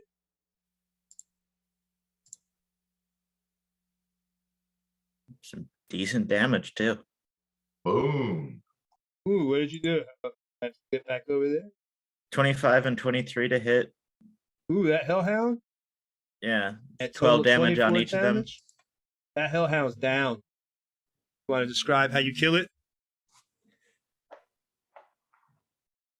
Want me to? I'd like Luca to grab it by the face and just pull its jaws apart. Ooh. All right, so you did that. You grabbed it by the face, ripped its jaws apart. You saw at first it was a little bit of a challenge, like it was not wanting to give way, and then it just pop, snap, boom, and you saw the tongue and everything, and you take the tongue and you whip it out, snap it to the ground. That thing is down, down, I tell you. And now, Yeah. you want to do it? Dog, bloody good lesson, mate. Down. That's right. Learned your lesson. Now it's Luke. Luke, is there anything else you want to do?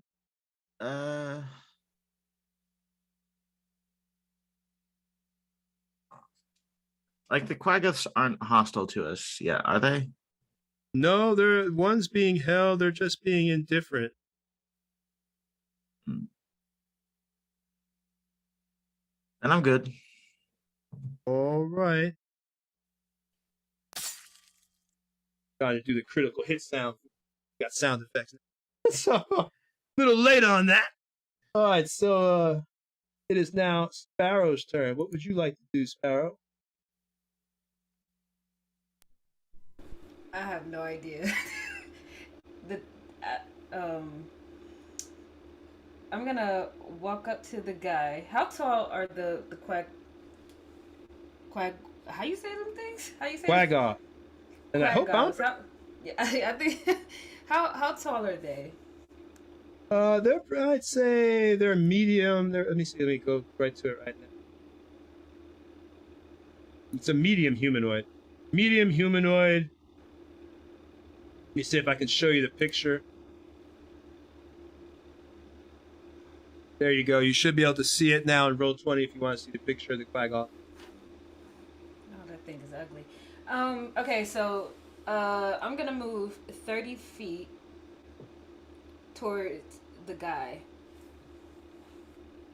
Towards the guy street that unconscious on the ground now? Yeah. And I'm gonna use my innate ability to cast levitate on him and bring him up 20 feet in the air. All right. So that he's not on the ground. And so you move through the... Oh, you're kind of near Bale then, I think? You're levitating. Is it possible for me to be on a rock? Which rock? The one right on the opposite side. I see it. Yep. Right here. And you levitate him up. And I'm going to, so I have to keep concentration on that. So I'm going to use my bonus action to dash to go another 30 feet back by Mako. Hopefully these things don't throw like rocks or some shit, because if they do, this guy is dead. I levitated him and put him on top of the tree stump, the large tree stump. So he's sitting up there, hanging out on the tree stump right now as you've levitated him up there. Okay, and yeah, that's the end of my turn. All right, so next it is Quaggoth 1's turn. So Quaggoth 1, the illusion is gone. So it's going to take, I guess, another swipe at this guy, but he's levitated up. So this Quaggoth is trying to, their intelligence isn't that great. So, you can look at it and tell it's almost animalistic intelligence. So it's trying to, jumping, trying to get this creature and trying to get the guy, but it can't. And then it starts going through the goods, tearing up the boxes, beating the boxes and tearing them up, and stuff's going everywhere. There's vegetables and stuff flying. All right, and now it's Quaggoth 2 turn, and Quaggoth 2, it's gonna do the same thing. So it moves over there. It's trying to, get over on top of the thing, but it can't reach up there. It's still grabbing, messing around, just tearing shit up. That's her growling, these bluish creatures with their huge teeth. They come from the Underdark. Y'all, only reason I'm telling you that is because y'all found that out last game we played. Somebody actually asked. All right, so now it is back to the top of the round. It's Mako's turn. All right, I'm gonna whip out my rope and try and tie up the nearest Quagga. All right. How long does this calm emotions last? Like a minute, right? 1 minute, 10 rounds. 1 minute. You gotta look. Got what? All right. So you go to tying them up. Might be a little bit too much. You could let them go, walk away, but tying them up begins to seem like harm, because kidnapping, in a sense, is harm. And the action itself, I would view as harmful. You're tying somebody up at that point. But you could ask them to sit down and chill out. Well, If I spoke their language. What did you say? Oh, that's right. You don't speak their language. Maybe you could do a performance where you mime sitting down. Alrighty, I'll ready an action to cast Vicious Mockery on the next target that Bale Blue Blood attacks. Oh, so you must watch him when he stuttered. I'm gonna go ahead and tap my nose, point at Bale, and then just hold my hand up. That's my signal. All right. I smile. So you got your Vicious Mockery ready. So vicious. All right. So next, the Hellhound's gone, so it's Duncan Scoop's turn.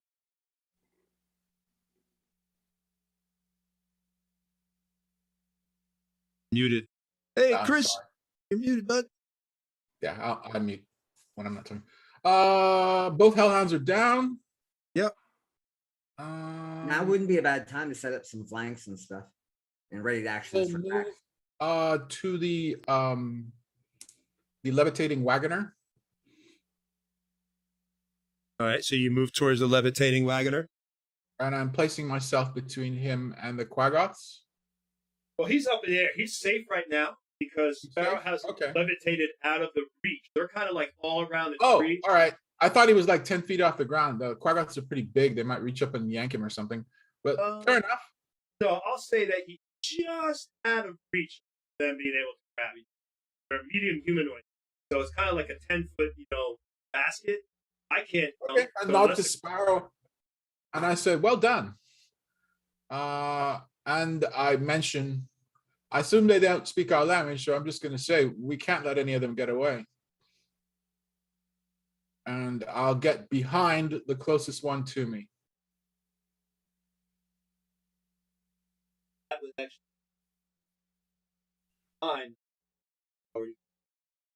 And I'm preparing for an advantage attack. All right, holding back? Yeah, I'm holding back, waiting for someone else's initiative to come up, so I will attack at advantage. Got it. Seth Reth, you're hugging still. How's Love Fest 2021 coming over there, Seth? Loving it. Love a good hug.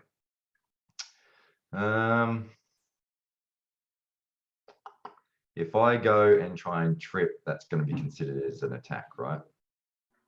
Any damage, yeah, I would say that's an attack. Damage But done. you don't get damage from tripping, do you? Fall damage. No, okay. But it's not a spell. By the wording of the spell, I guess tripping would not be damage or an attack. Harm is what we're looking for. Harm. You could argue that like falling on your butt and hurting yourself is harm, even if you take no damage. Subjective. Yeah, that's a weird thing about that.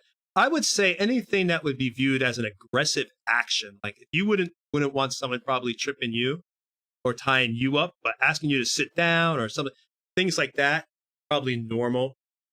Okay.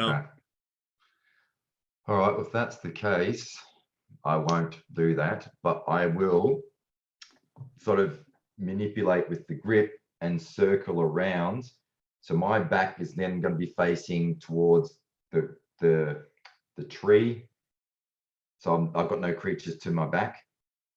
So my face will be facing towards the prone horse, and I'll have the creature in between the horse and myself, and I'll be getting ready to strike. Well, I'll be getting ready to literally trip when somebody else triggers, and then I'll Are you gonna let the one you're holding now? Are you gonna let him go, or are you still holding him? Still holding. Okay, so you're holding him in between, and he's in between the horse and everything. So he's gonna see it. Let's see if we can let go. I'll circle around, like grab him and circle around. So I'm on the other side of him. It's hard to explain from here. So I'll be facing him and he will be facing the horse. That way there's no one behind my back except that tree. Pretty sure my guy breaks out, though. Just rolled a 21. Oh. Well, you know what? Let's wait till his turn. So he doesn't break out right now. On his turn, it's not his turn. So I'll just keep that roll for your turn. So you are in between. You got him here. You're holding him there. You're back. You're facing the horse. Back. Got it. Yep. That's it. Perfect. All right. And I'm ready. Action to trip and attack. All right. Got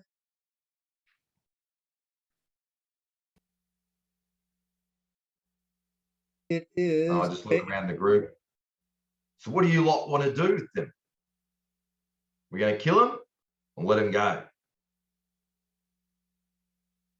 I believe we are probably going to have to kill them. All right. You guys lead the way and I'll finish it.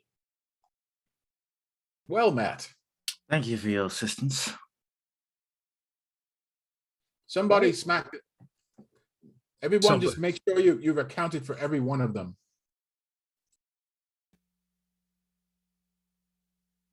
Tony, has my character seen these? Are they kind of like a regular thing in this end of the woods? What'd you say, buddy? Has my character experienced these creatures before in this neck of the woods? Does he have any knowledge on them? I'd say you're level 6 and you've come from the north, if I'm not mistaken. So you've had some travel time in your experience and your visits to various inns. You've probably, heard, for sake of argument, not gonna make you do a roll. You've heard about what these creatures, that they're basically, they're slaves, kind of like they work for the. You should be able to see it, but they work for. They tend to be slaves in the Underdark, working for mind flayers and things like that. But they're creatures of the Underdark. You know that. So would I have any knowledge that they're not so robust on taking damage, but they're very good at dishing out damage? Would I have any knowledge of that?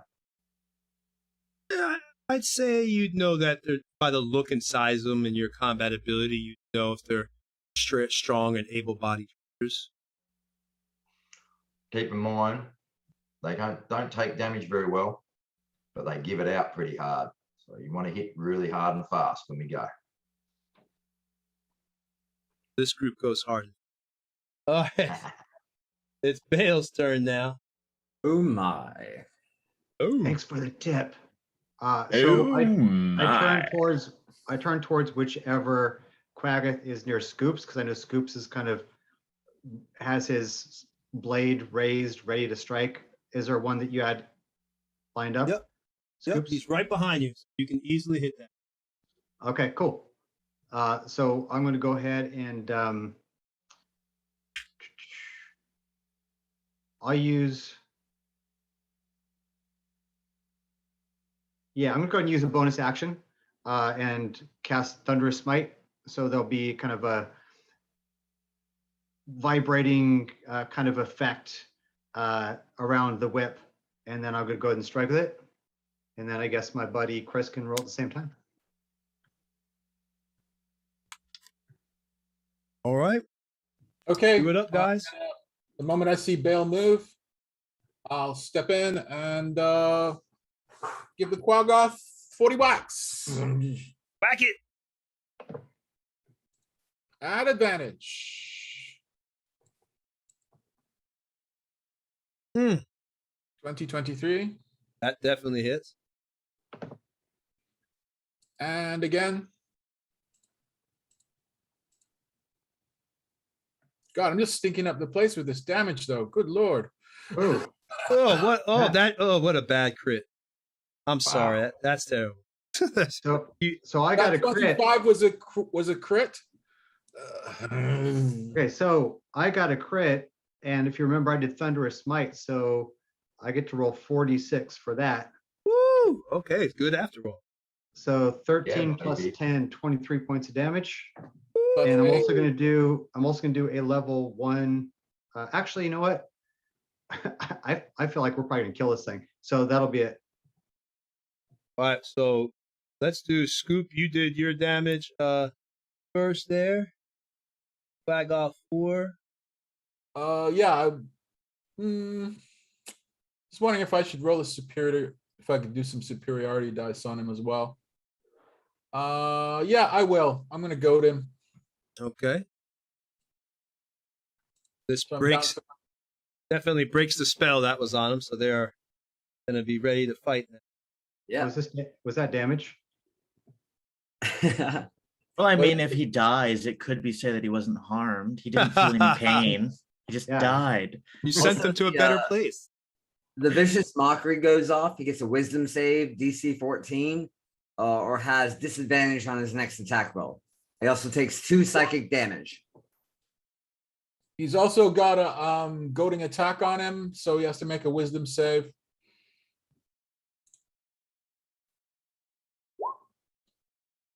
He failed. Goading. Oh, he made the goading. God damn. All All right. But right, he did fail buddy. the vicious mockery. Vicious So he's gonna mockery. have disadvantage on his next attack. And also, we're not done beating this guy up. So my thunderous smite also requires him to make a strength saving throw. Otherwise, he gets knocked 10 feet prone. I think you fried him already. That fails. All right, so not just, and he's prone. All right, so you let me go over there and y'all add up that damage. I'm moving the character. Yeah. You push him back, Vale. That's 2 from the vicious mockery. Only 2. That's a total of 112 damage. Yeah, that would be crazy. So mine was I think 23. Hold on, we got Yeah, mine's 4, 23. 4, Plus 8, 18, 20, then 13. I have for 18, 20, 13, 33. And Thunder Smite 37, and 2 from. Oh no, we already got 2. So 37 points of damage on that Quaggoth. Ouch! Incinerated. My vicious mockery was, you spent 4 rounds doing nothing. All right, as you do that, and y'all go this vicious, almost coup de grace attack. The creatures, the spell breaks, and instantly they all begin to eye you.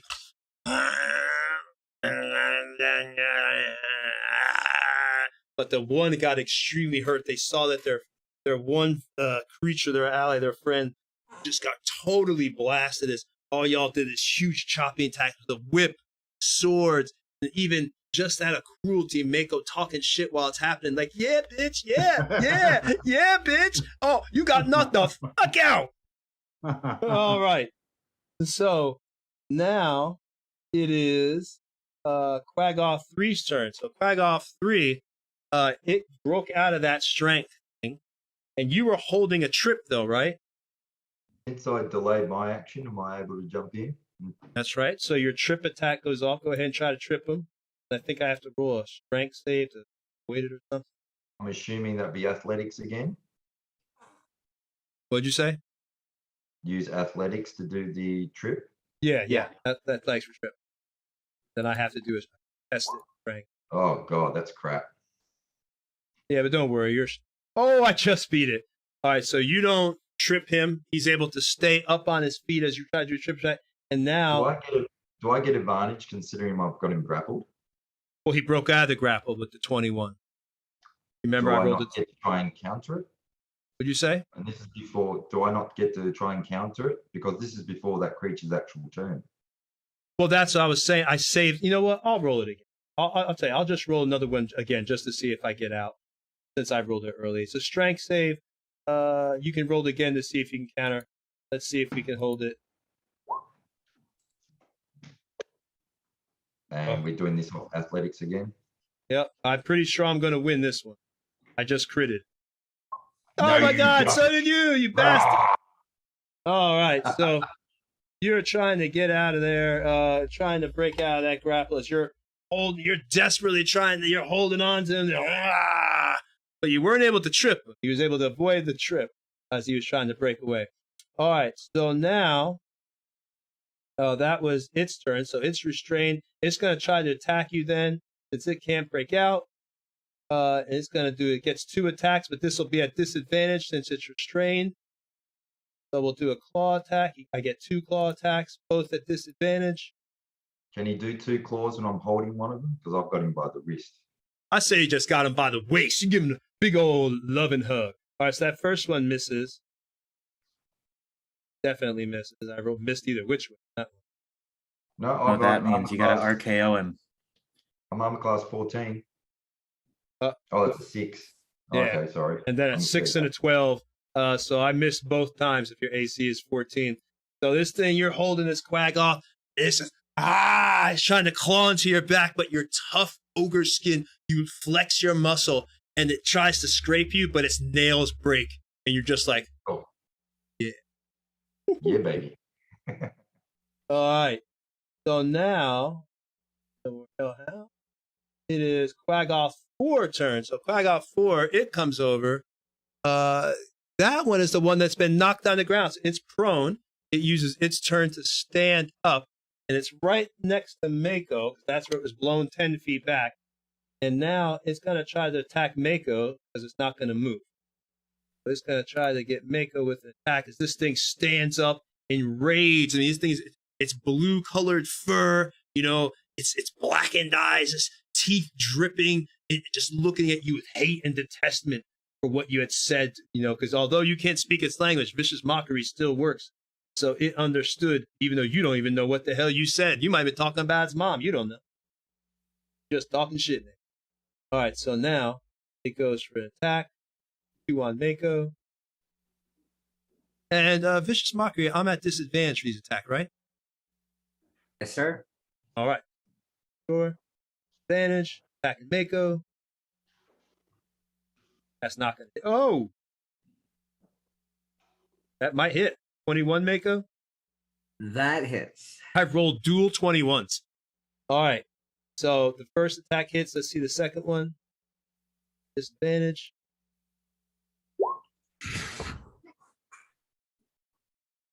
14 Mako? 14 misses. Okay. All right. So the first attack, it stands up and it's going, stares into Mako. You kind of try to turn around to block it, but it rips across your back. Mako, and you feel the slice just cut across your back. Oh, wait. They're temporary hit points. Wahahaha. All right. Now. That could have hurt. People, get over here. It's trying to hurt me. Hold on. He is within 5 feet of me. What? The Quagoth? No, Mako isn't. Yeah, the Quagoth is. All right. So now it is Luca Thero's turn. And actually, hold on a second. Wait, hold on 1 second. Because that was the one that was hurt. And you hurt it bad. So I'm going to roll dice to see if that thing just tries to run away. Morale failure. D6, 1 to 4, it's running because it's hurt so bad. Is this the one I knocked down? Yeah, that's the one you all effed up. So, all right. So he can only move half movement if he tries to run. All right, so it does. It tries to run. It's trying to get out of there. Anybody want to take attacks of opportunity? Is it trying to get away? Because it attacked Mako and now it's trying to jet. I would love to. Mako and Duncan. Yes. Mako and Duncan. If it comes anywhere my way, I'll definitely hit it. I whip out my rapier and try and twist and slash at him. I'm like, I'm not good at this, actually. Rapiers aren't hot tonight. Sparrow has been trying to do one shit. It off either. All right. Duncan, do you want to do attack of opportunity? Yep. All right. 1 sec. Normal. It's not an advantage. Right. It's opportunity. Just normal roll. Yep. Just a normal attack. Bam! That definitely hits. And it goes down. Rygoth 4 goes down with Duncan's attack. You want to describe how you attack it as it was cowardly fleeing the battlefield? As it rushes past Duncan's scoop, I drop to one knee and switch to a backhand grip and slash the sword across its kneecaps. But I get it a little bit too high and I cut it across its thigh and open an artery, a big one. Yeah. It just goes down. The other ones see its allies be attacked, and you can see there's a look of both fear and anger as they see its brethren go down. So I brandish my rapier. Yeah, that's basically what I was about to do. Good job, sir. All right. So now it is. Luca went. No, I didn't. Well, no, I was about to say it was about to be because Quaggar 4 ran away. As I said, now it's about to be Luca's. Luca goes. Can I run past Bale in between those two that are harassing the wagon driver? Can you run? Yeah, you can run past Bale and get to those that guy or the other guy. I'd like to get right in between them if I can. Or is there a rock in the way? No, you can get on that rock. There's enough room. All right. All right, so you're in between two Quaggos now. And I'm going to recklessly attack the one on the ledge. All right. One with you right next to you. Yep. First one's a crit. Woo! Second one is a 19 to hit. Yep, that hits. All right. Nice. 13, so 23 points of damage done to Quaggoth 2. Yep. All right. So Quaggoth 2. Ouchie. So you go up there and you're beating the hell out of it, I take it, right? Oh, yeah. Just All right. fists. All right, so you go there. You want to describe or you want me to do? You can go ahead. So you walk over there and you take your hands. You know, this thing doesn't even really see you coming. Do some kind of crazy move. You box its ears with your fist, just boom, and then you uppercut it twice. That's the boxing move, like where you boxed its head and almost crushed its skull. That was the crit. You actually see blood begin to come out of its ears a little, and it dazed, kind of just moves around like that for a second, like it's about to fall, but it regains itself, but you still see the blood and everything coming in. One of its eyes, you busted the blood vessel near its orbital bone. All right. Anything else you want to do, Luca, besides beating the shit out of something? Well, I haven't been hurt yet, so no. Yeah, y'all drink. So now it is Sparrow's turn. Okay, so the Quaggoth in front of the demon-looking guy, that one is restrained, right? Yeah, the demon-looking guy. Yeah, he is restrained still. So I will drop my rapiers, take out my short bow, and I'm gonna shoot at that one. All right, don't roll a 1. Don't want to hit. Don't want to hit your friend, as he's being held. Well, hopefully this advantage helps. So. Well, look. Oh, I did roll. You rolled a 1. But I got advantage though. I know. That'd been so fun. All right, so 19 does hit. So. Yeah, that's 13 points. Want to describe your hit? I'm just like, fuck, I can't hit anything. And so with my rapier, so I'm gonna drop them. I'm gonna just scramble and take out my short bow, and I'm just like, fuck, I'm just all over the place now. So I'm gonna try to shoot, and hopefully I don't hit nobody, but the intended target. And after that, I'm gonna move around that big tree. And I'm gonna do bonus action hide. Which tree? There's a bunch of them. The big tree. I see. On the rock. I see. You want to move? Gotcha. And I'm gonna do a bonus action hide. All right, roll your stealth. 27. That's pretty good stealth. You feel quite stealthy. I could hit something. Where did Sparrow go? Even if I gave you a negative, that's still a great stealth roll. All right. So now it is Sparrow, Quaggoth 1 and 2's turn. All right, they have seen their friend go down, so they're gonna roll a d6. We'll say 1 to 3 because a bunch of stuff has gone down. Quaggoth 1 is gonna run for the hills. Is he within 10 feet of me?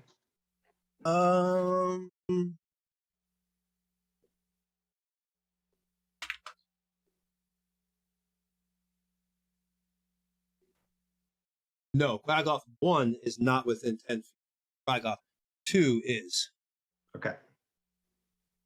All right, so Quaggoth 1 begins to run away, but Luca can get an attack of opportunity on Quaggoth 1. Like, Was just about to ask. Yep, you got one. You want to go for it? Let me double check the wording on reckless attack. I think it would still work with attack of opportunity. This turn. So yes, I still have it for this. Yeah, I was still.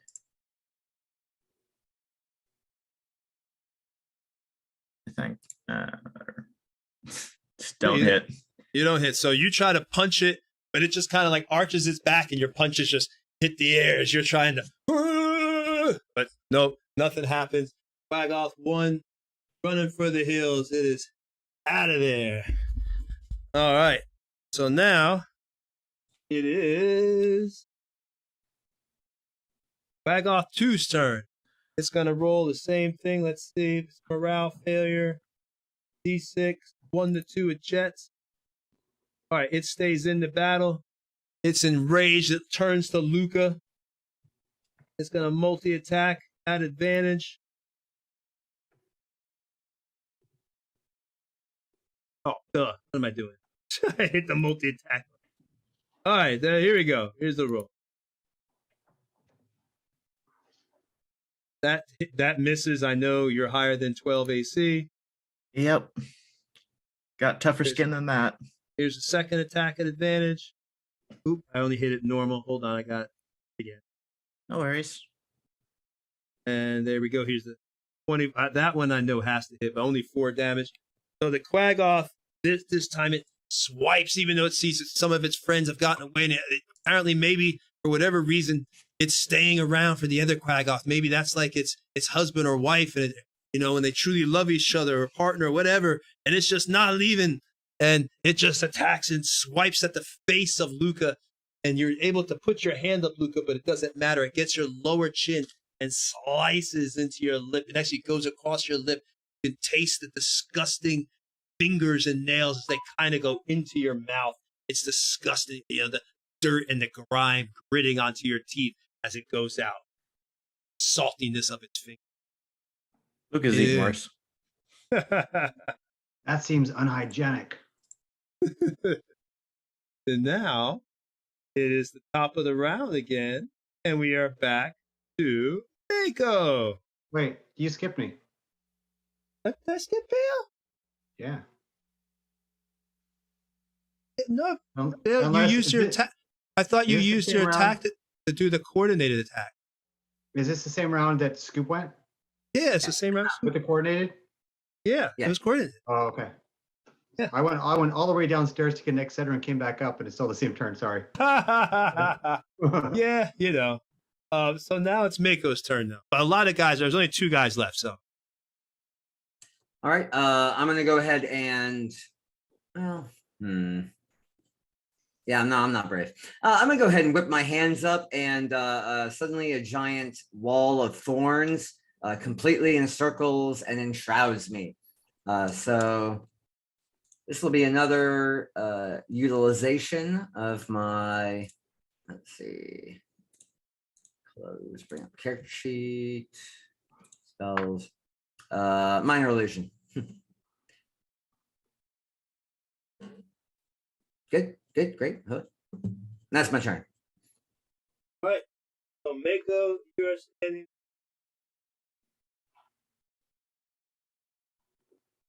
Wall of thorns.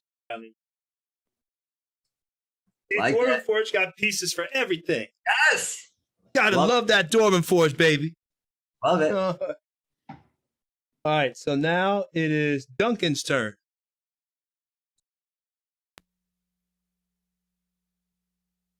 Okay, I will. I'll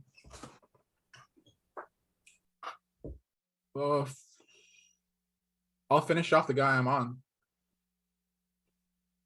Well, the guy you're on is gone. He ran. He's dead.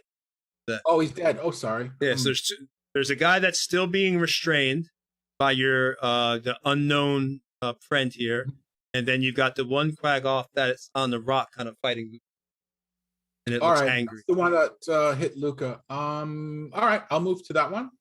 Okay. Actually, I'll move to the closer one. I'll move to the one that's closest. I think they're both the same distance from They're me. both about the same distance, to be honest. All right, I'll move to help Luca. Okay. If only because that one looked like it hit Luca. And I will flank it and wait for opportunity to take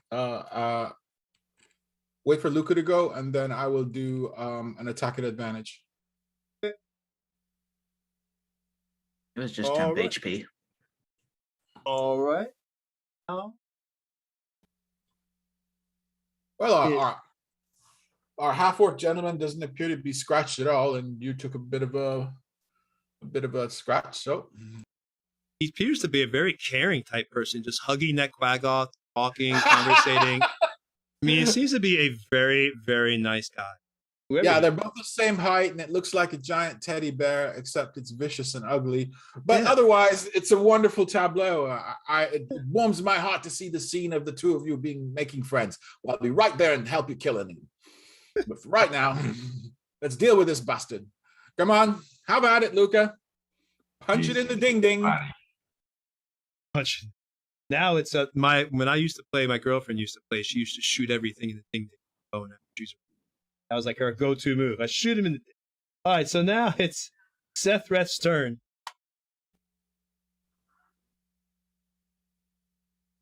Sethreth, you might be muted, buddy. I think Sethreth's patience is probably about to snap. It's probably not necessary, but he's not the most patient person. Yeah, he's just gonna rage. Let it all out. Let it all out. Wow. So yes, I am going to rage. Rage. And something miraculous and strange happens. You'll be like Cutter, raged it up. Raging it up. Now, when my character rages, he taps into a wild surge. So does I just do the roll? Or do you want to do the roll for me, Tony? No, you can do your own. You can control with a wild surge. Go ahead, whatever it is. Just you can roll it and just let us know what you roll. Okay. All right. So it's a D8. Yep. Here we go. 6. Ooh. Until your rage ends, you are surrounded by multicolored protective lights. You gain a +1 bonus to AC, and while within 10 feet of you, your allies gain the same bonus. Everyone gets +1 to AC. If they're within 10 feet. Is it with allies within 10 feet, you said? Yeah, sorry, as long as you're within 10 feet. Yeah. So right now, no one's within 10 feet of you. But when you move into a group, then yeah, awesome. Get that bonus. You want me to act it out? Yeah, sure. Go ahead. Yes, glow with light. All of a sudden, on his body, things that you thought were maybe tattoos or paint or maybe birthmarks are actually starting to change color. So that light blue that emanated around him, his scars or birthmarks start to glow bright red as he's raging. And I'm going to let go of my grip and just pommel this guy two-handed. All right. I love it. All sense is gone. He's just going for it. He's got it. It's like his primal. That's it. animalistic rage. And I'm still also attacking. What was it? Wild attack, whatever it's called. Reckless. Yeah, reckless. So my first attack's an advantage. Put up. They're all at advantage. You just have to choose to do it with your first attack. Oh, really? I thought it only does it for your first. All right, excellent. So 23, I'm assuming, hit. And doing the confusion rolls. Yep. All right. And second attack. You get 2 more points of damage because you're raged. So that's Yes. 15. That's right. Very good. Thank you, sir. And Eric doesn't forget a lot of stuff. that's why you keep him around, right? The only Yeah, reason. Yeah, that's it. That's it. No. There we go. And surely 19. So that was total of 15, 30, 31. Yep. Yeah. 31. Woo! Nice. And you were hitting that one right in front of you. Holy crap, that's a massive hit. All right, so it hasn't gone down, but the hit is incredible. You literally are able to, you come across and slice his chest and cut into what would be the pectoral muscle. And you try to push down as you're in on it, looking it in the face, take it, you're pushing it down, like carving like a piece of ham, trying to continue to push, and you get it all the way to its nipple, but then it's able to grab and push it off, and it begins to try to hold back and its own piece of its flesh, and you can see the bone and the rib underneath this creature as blood begins to flow down and turn. I have no idea what red and blue make. Was that purple? Red and blue? Yep. All right, so it turns its hair purple. You see, it's going it's kind of a cool looking thing, actually. Purple hair. All right, so it's taking a buttload of damage, and now it is Bale's turn. Unless there's something else you wanted to do, Seth. No, all good. I've done what I've done. He doesn't talk too much when he's raging, so all good. All right, so now it is Bale's turn then. All right. So it sounds like both these quaggas are pretty much almost dead, right? Yeah, they're not looking good. All right. I want to make sure that I stay within 10 feet of the quagga that I'm next to right now. That way, if he tries to flee, I can get an opportunity attack. And then I'm going to turn and I'm going to do Eldritch Blast on the one that is fighting the barbarian. Do you need a clear path for Eldritch Blast? Sure, I have a clear path on him. I can see him right now. I can see. Yeah, I'm not going to count them. Yeah, go ahead. Yeah, the horse is on the ground, right? Yeah, well, they're going crazy and they're in panic mode. But don't worry about it. Go with the Eldritch. Okay, cool. All right, let's go ahead and do that.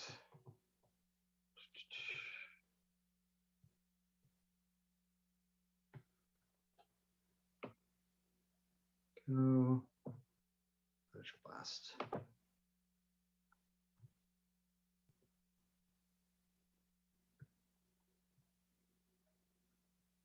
Nope, that'll miss. No, that does not hit, unfortunately. The horses seem to be, maybe they're throwing you off and everything, so you can't really see as well as you like. And when you go to cast it so it doesn't hit them, timing is just off and able to, just doesn't seem to get to. All right. So now it is Quaggoff 3's turn, and it's still restrained. So let's do it. Let's do another. That What? one was restrained? No, he let go, right? Well, Quaggoff 3 was restrained because it's still being held by. Oh, no, it's not. He let it go. That's right. He let it go to attack it. Yeah. That's right. Okay. So this one is actually going to try to. It's just going to disengage and make a run for it. It's disengaging from our barbarian friend, and it is running for the hills.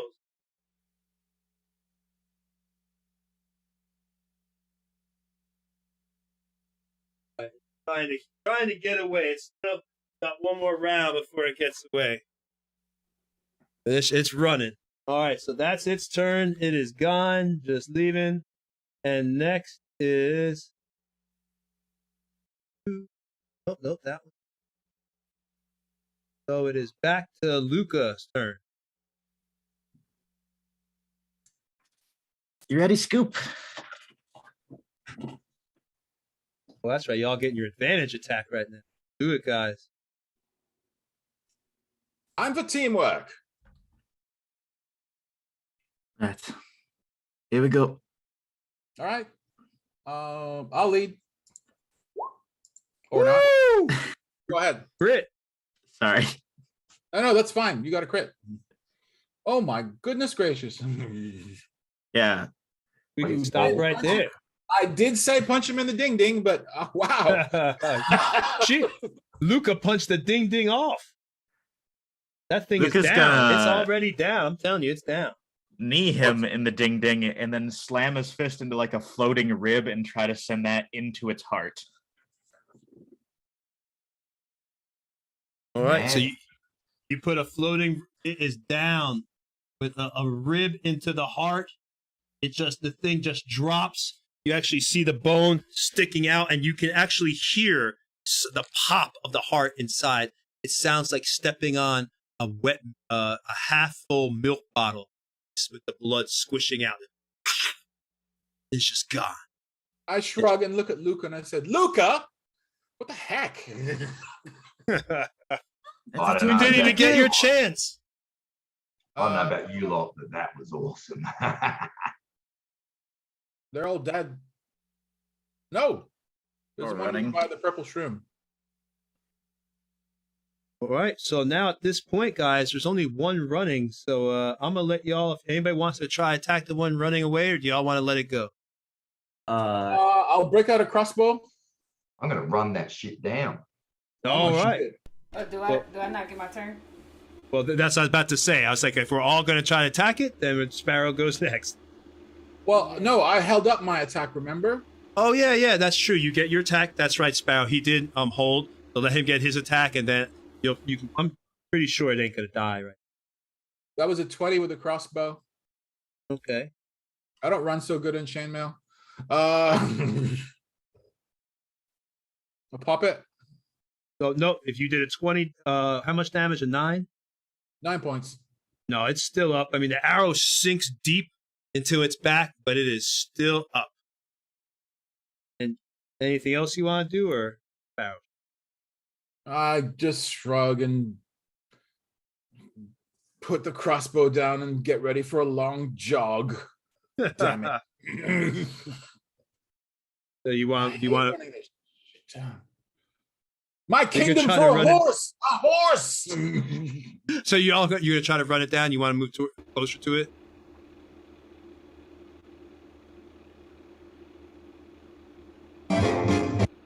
That's still my very- turn I'm very happy to chase after it. Well, because I still have my movement. that's true. So the Luca, you don't have an attack, but you have your movement. Do you want to move closer? And then Duncan, Yeah. do you want to move closer as well? Yeah, I'll run it down after. That's what I said. I'm going to start running it down after I okay. shoot it. Yeah, Alright, I go only ahead. have 40 feet of movement. I'll go after it. Yeah, probably Sephrith also has 40 movement, so hopefully we can run this guy down. All right, so go ahead and roll up What we doing, boss? What we doing? Do I even have visual of this thing? So Luca can get up on it. You can. No, you are at a point because of the wall of thorns. It's hard for you to see it. So no. Well, You isn't have that an illusion? Wouldn't I have to like roll to see through it? Yeah. Well, he actually, it's an illusion, so it's going to give you. I think he probably would know because he told you. So I don't even think you'd need a roll. You would have to interact with it and do an investigation check to see through it. Although, I mean, she can know it's an illusion, but you actually can't pierce it unless you. I'm gonna come around to the rock again. I want to be closer to the cart. It's only a 5-foot cube. Okay. You want to go around to the rock? Yeah. That will push it right on the rock. Die. And can I see him now? Yep. Okay. Okay. So because I was hidden, do I have advantage? I'd say at this point, yes, because it's also running away. So yeah, you got advantage. 19. That definitely 16, 16 points Ooh. of damage. And Oh, it's- I'm sorry. Go ahead. No, I was waiting for you. I thought you had more damage. Yeah, no, that's it. He's running away. I'm not gonna chase after him. I'm gonna go to the cart instead, though, because I want to see what this guy has. It is hurting quite badly. So I'm gonna as my bonus action, I'm gonna dash over to the cart. Got it. All right, because the guy is levitated. He's unconscious. You have him levitated up there still. Yeah. He's laying on top of that tree thing. So now it is you got your move, Luca moved. Everybody's top of the round. Back to Mako. I move towards him and I'll throw another vicious mockery his way.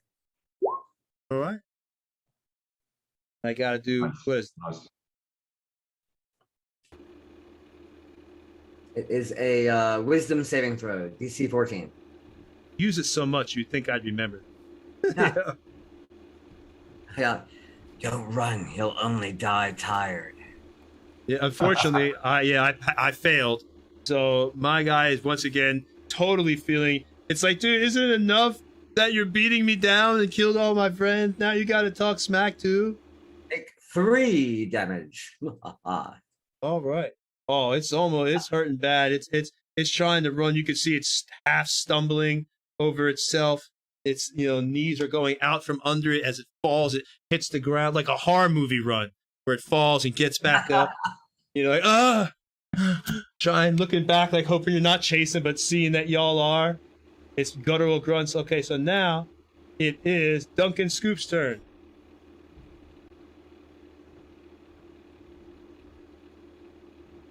Okay, running him down. And you're up on it. Let me put you closer to him. You made it to him. Go get him.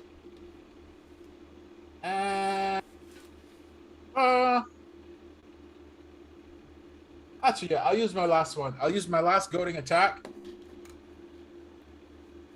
Just because I hate running. Just because you hate running.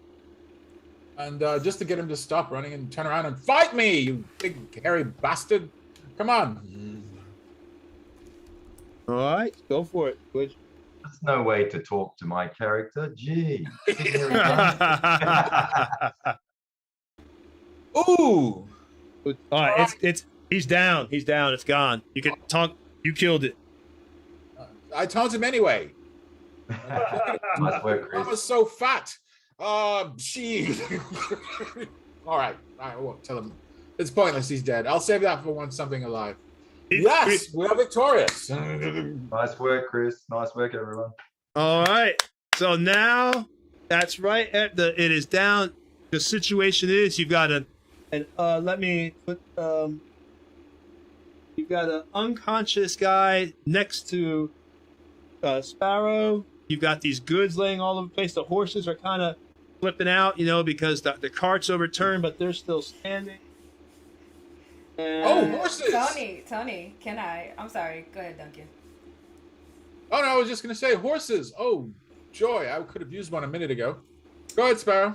Can I bring the guy down? I'm gonna levitate on him, and he's just gonna float down to the ground. He's still unconscious, right? Yes. Still unconscious. I can fix that. Can I search his body for his coin purse? And I want to take his coin purse and replace it with the fake gold we got from the mummy. You know what? I like that. I really do.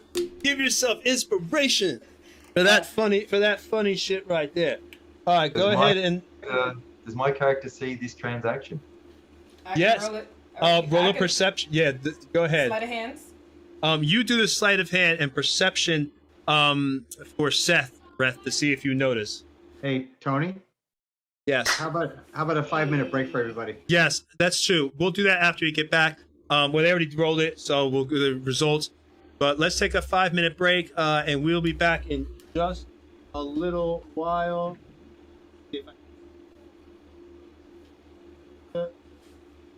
Sounds great. All right. Lots of fun, man. A 5-minute break, guys. Cool. We'll be Thank back. you, everyone. It's been a lot of fun so far. Awesome. Yeah. Back in 5 minutes. Roger that.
Going on?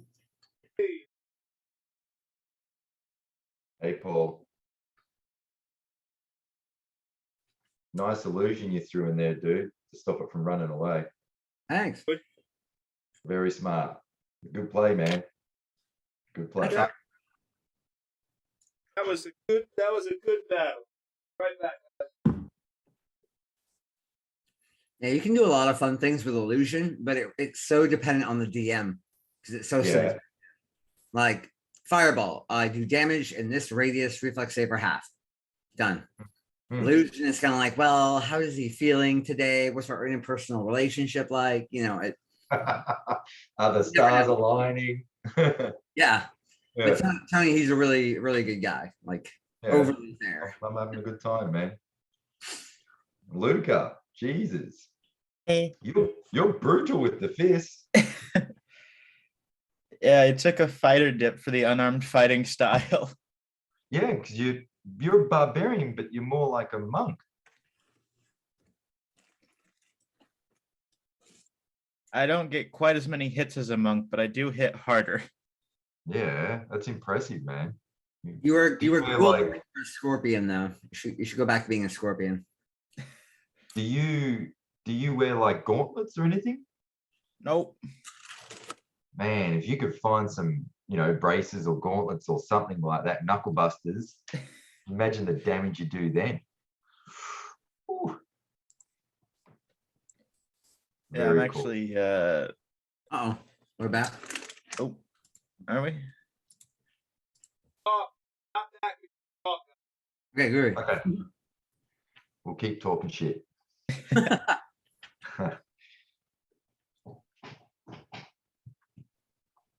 Yeah, my subclass is actually the Beast Barbarian. I talked to Tony and we flavored it sort of like the Thing.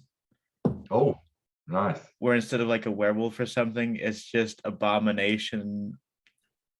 Arm splits into a gigantic tendril whip and like mouth coming out of my shoulder. Jesus. I thought my character was the demon looking possessed one. No, it's you, man. I gotta be scared. Be cautious around you. That's why I avoid raging. Oh, yeah, that's why I kind of delay mine too, because it doesn't always end well. Pull it out when we really need it. We got a pretty light show today, so that's nice. Yeah. It's pretty. Yes, very sparkly. You should have watched us when we had wild magic surges. Like no restraint. I'm just like magic. Flying. You were floating down the street like every minute. We had to have a tarp ready to capture the halfling. Speaking of which, we do need to find a wig shop at some point. Like that was our we got derailed from our wig hunt quest. So. Well, Did you say a wing shop, like one of those? A wig. Wig. Like a chicken, wing, like a chicken wing place. My hair back.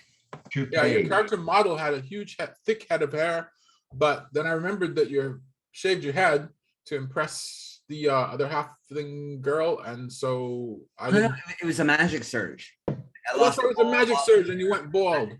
Yeah, but you went all in and shaved everything else off, didn't you? Absolutely. Okay, that's why I drew you that way. This is where I should be. It looks like someone from Monty Python. Search for the Holy Grail there.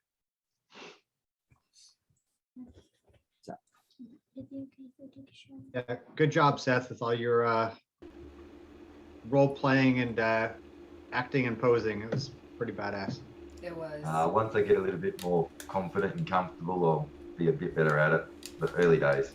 I thought you were going to say when you get more comfortable and confident, you'll take your pants off. Whoa. Wow. No. Wait. Wait. So I can't take my shirt off, but he can I take have his dibs pants on off. that. Yeah. But I have Seth, dibs on Put it Seth, in the contract. You never said I have to have a stripping pole that arrived the other day. wait. If that's the way the stream is going to go, since Seth is in decent shape, let's get this on OnlyFans. We'll call it Nerbotchery Plus. Yeah, plus one. Nerbotchery after dark. Yeah. Nerbotchery after dark. How about if all of us get naked, just from like the sternum up, and we do like a charity thing? There you go. Yeah. And then we can tell when you're raging. Naked for charity? Wait, did you just say let's do it for charity? Charity. Strong as bull. Get naked for the children. Oh, that doesn't sound good. No. Oh, Oh man, After dark. Oh, geez. That's good. that's funny. All right, is everybody back? Yes, sir. All right, so, all right, let's get to rolling here. Get the What's our estimated finish time for today? about an hour from now, half hour from now, about 10 o'clock. Wait, we play for 3 hours. RP. Yeah, right now it's just going to be some fun stuff. So at this point, the battle is over. Everybody's back, right? Yeah, you have us on a map though. Yeah, I know. I'm about to switch that back right now. Okay. And there you go. But yeah, everybody is back, so the battle is over. It is about you had started traveling. It was the morning time last time, so you had traveled for about 2 hours. It's about 11 o'clock in the morning now. This guy was traveling, and he is unconscious in front of you. Sparrow, you did your sleight of hand. Jack, you just missed perceiving it. So, Wow.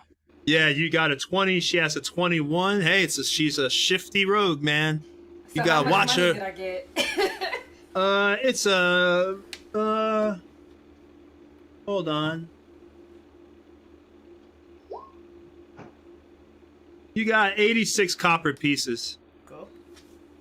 Yeah, and then I put. Well, we'll say 86 silver pieces because the man couldn't buy shit with copper. I put the fake coins from the mummy fight into his pouch. And Oh, then that's I'm right. like, yeah, I took that. I was gonna use it in town, but you know, opportunity called. So. Bloody rogues, you can never trust them. And then while everybody is doting over him, I'm gonna go check the card. All right. While they're doing that, I pull out the horn off of my belt and I blow away. And then you'll hear a noise coming from the forest that I came from, and out comes a draft horse with heavily laden with packs of gear, and trotting next to it is a bull mastiff. And there is a mastiff right next to you. That's actually a mastiff mini. So, hey, Bale, You see? do you I actually wanna got the talk to him? mastiff mini. Should I talk to him? Yep, sweet. What was the question? Thank you. Sure. Yeah, hey, Bale, do you want to talk to him or Oh, should I? wow, that's great, Tony. I'm interested in chatting with him, but we have this guy that you almost illusionary killed. He'll be all right. Don't worry about him. Do you want to talk to the big bloody axe guy? I think you should. You should talk to him. That's a good idea. You just hear Sparrow from by the cart. Are you scared, Mako? No, no. Oh. It's okay. He does look scary. I'm not gonna lie. And then, Neil, Meanwhile, Luca's already walking over to him. He likes to hug. Just watch out. so I'm going to kneel down next to the cart driver, and I'm going to lay on hands, and I'll just keep pumping in 1 hit point until it looks like he's fully healed. All right, so you don't need much. He goes right up. Help me! I'm on fire! What happened? Oh, I'm alive! Thank God! Okay. Oh, thank you. Did you save me? Oh, my cart lost control. I was on my way to Arabelle. I had gotten some, went to Sembia and Delkert to get me some stuff, but, to make some trades and buy some local carrots and everything and bring it back. But on the way, I don't know, for whatever reason, I guess my horses got spooked. They heard the sound of your battle, and they started running. I couldn't stop them, and before I knew it, I was overturned. But thank God, thank Tyr himself. Thank you, Tyr. Thank you, help. Thank you, Lathander. Thank whatever powers that be that you were here to save me. Oh, can you help me get my cart turned back up so I can get on my way? So You can thank a Mater. You can thank a Mater for the healing. Thank you, Mater. What town was that you were headed to? I was hanging to Arabelle. It's where it's where I can make most of me trades, around this area. I'd be traveling around, with me vegetables and everything else. You bloody idiot. You What have are you doing your traveling cabbages. this forest on your own without an escort? Should know Well, better. Well, I usually stick to the roads, but when I guess they heard you fighting, and I just, my horses ran off-road. I was considering maybe going to Immersea, which is actually to the south, rather than going west, but, Immersea is never a good place to be. Always the royals there arguing. I get tired of being down there. Plus, it takes you longer. That's about 5 days. Arabelle's only 3.5. Easier for me to get there, and I can make just as much money as fair trading in Arabelle. But you got to be careful. There was a big storm I heard not too long ago, and now magic's going all crazy around that area. And some young girl had fallen asleep. Word is she woke up, and some adventurers went with her to Castle Crag. But then something happened, and they never came back. For God's sakes, who knows what's going on? I don't know. It's a trouble. Do you mind if like I said, can you help me with my cart and lift it up and put it back right? I'm too old to get it myself. And the man, he is a kind of old. You can tell he's like Eric's age. So, he's really freaking old. Oh, what? Wow. Do you happen to have any cabbages? You bastard. So, like, Wagon. while they're talking, I hear him talking, and I'm just, like, at the back of his carriage, and I'm just, like, going through the stuff to see what he has. I rolled Give me a an 7. investigate. Oh, you rolled I 7? Yeah, I rolled You, a 7. you don't see much of nothing. You see like some turnips. Because everything is scattered everywhere. There's like, again, some turnips, some onions, some cabbage. It looks like some dried beef. Just a whole bunch of foodstuffs, and some syrup, general things that you can tell come around the Dale Land areas. Because again, you're in a heavily farmed area. The Cormyrian nation is known for getting, the weather in Cormyria is known for being very wet and hot in summer, short and very cold winters, but even the winters are wet. So this gives rise to a lot of a great farming area around this part of Faerun. So you're going to see a lot of farm trading and kind of like the breadbasket of Faerun around here. So that's what this guy is, just another probably farmer, just making his way back and forth. And that's what he had just said, that, he makes his way sometimes to Immersea, sometimes to Arabelle, and then sometimes he heads out to the nations, straight to,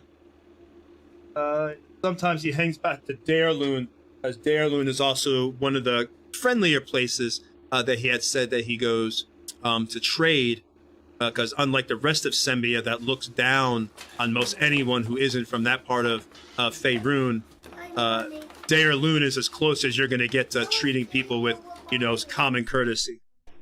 Excuse So me, farmer. Can I purchase one of your cabbages? Yeah, while he's doing that, I'm just gonna take a stick of jerky, and I'm gonna start eating it, and I'm gonna walk, and I'm gonna be like, "Wow, that bad." Hey, that's my jerky! It costs money. You can't just be eating that. I'm gonna give him a silver. Oh, all right, 1 silver piece for a jerky. Oh, I like you. You can eat more jerky. And you, friend, you wanted a cap? Yes, please. 1 cabbage, if you will. What? And by the way, to y'all, my name's Ringel. I'm a shepherd around these, shepherd farmer, like I said, I travel from Arabelle into Immersea, but my farm is... Doddering old fool. Let me get this wagon over so I don't have to listen to your bloody whine on anymore. Half-orc. This is quite an eclectic party you have here. Half-orc, some humans, and Asgard. I've never met this man before. Have you ever met him? Yeah. No. Bill, talk to him. Yeah, so I'll talk to him. Go there's ahead. a lot of you guys were talking, which is why I haven't gone yet. So I have two things. One is the information was coming fast and hot, and also it's been a while. What was the name of the town we were in before that we left before we headed off into the forest? You were near Arabelle before. You were kind of close to it, but you were outside the town because you had traveled, remember, to get out of Arabelle to go to the tombs. So I would say you're about 3 or 4 days out of Arabelle before, just in the opposite direction. Okay, so we're only about 3 or 4 days away from where we were then. Yeah. Sorry Okay, about cool. the information coming fast and hot, just trying to make it more immersive for y'all. No, this is real life. That's cool. I just wanted to stop and ask questions. Secondly, he had mentioned about the woman who had fallen asleep, and then some people went off into mountains or something.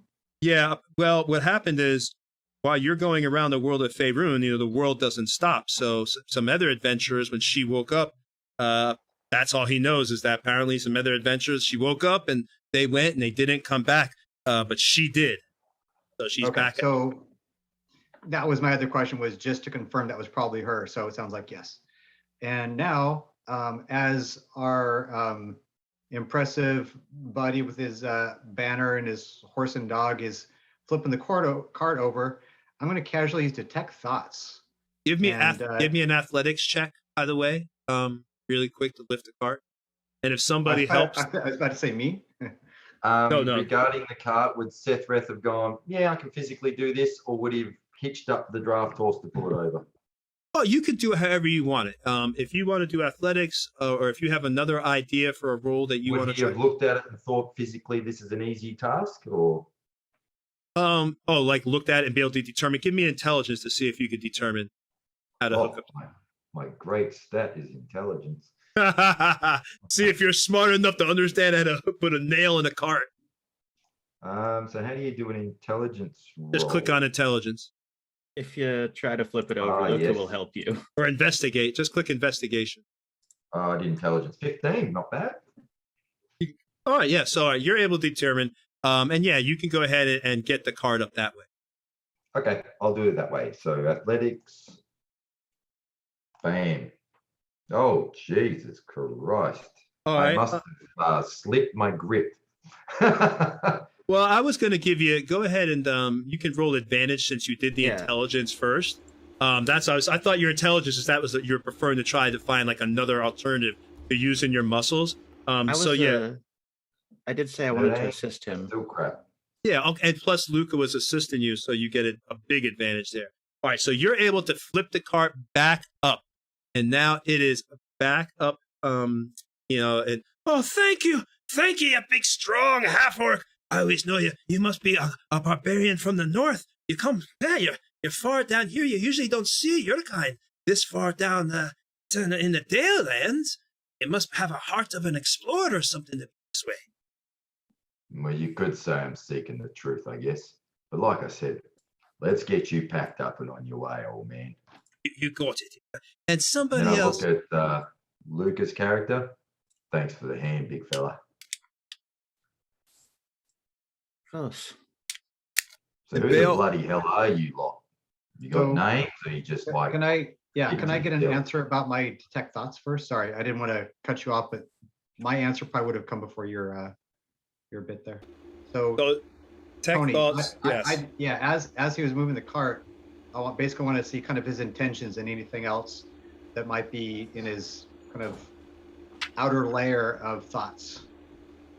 No, he's just, you don't get anything other than this is a guy that's thinking about, is a basic, simple man. He thinks about farming. He doesn't have anything other than just wanting to get back on the road. He's still a little bit shaken. You can tell there's a little bit of fear, but that's natural from what just occurred. But that's generally what seems like nothing really extreme, just normal thoughts of getting back on the road, weather, stuff like that. No, I'm talking about Sethreth. Oh. But thanks, okay. though. I got a bonus detect thoughts just now. All right. So you want, I guess with him that would have to be. Is that automatic, or he try to counter that roll? I would think that'd be a counter. No, he can only counter it if I try and go do deep thoughts by Jack Handy. Sorry. So what do you want to know then? Right. Yeah, you asked the question, and I can probably answer it, or. Yep. So basically, I'd like to know what is his basic intentions right now, and what is his kind of core motivation at the moment. I think that's about all I could probably draw right now because we aren't really talking about anything. Yeah, I can easily answer that. So you would have found his mind probably quite open to that probe, and he's literally thinking, "I want this cart flipped. I want this idiot loaded up and out of here because he's annoying the shit out of me." And then second, it's like, I'm getting hungry. I'm getting hungry, and he's looking at you guys going, "Can I trust him or not?" That's where he's at. Okay, cool. All right. So at this point, then, as per Mako's suggestion, I'll walk over to Sethreth, but I think Sethreth's going to talk first. So I cut you off. I will not allow you to talk before I do. All right. So, who the bloody hell are you? Huh? Don't introduce yourselves. You're in my forest. You talking to me? I'm talking general, looking at all of you gazing around. And I look at the, the warriors that were more in the combat. So like Luca, Chris, Eric.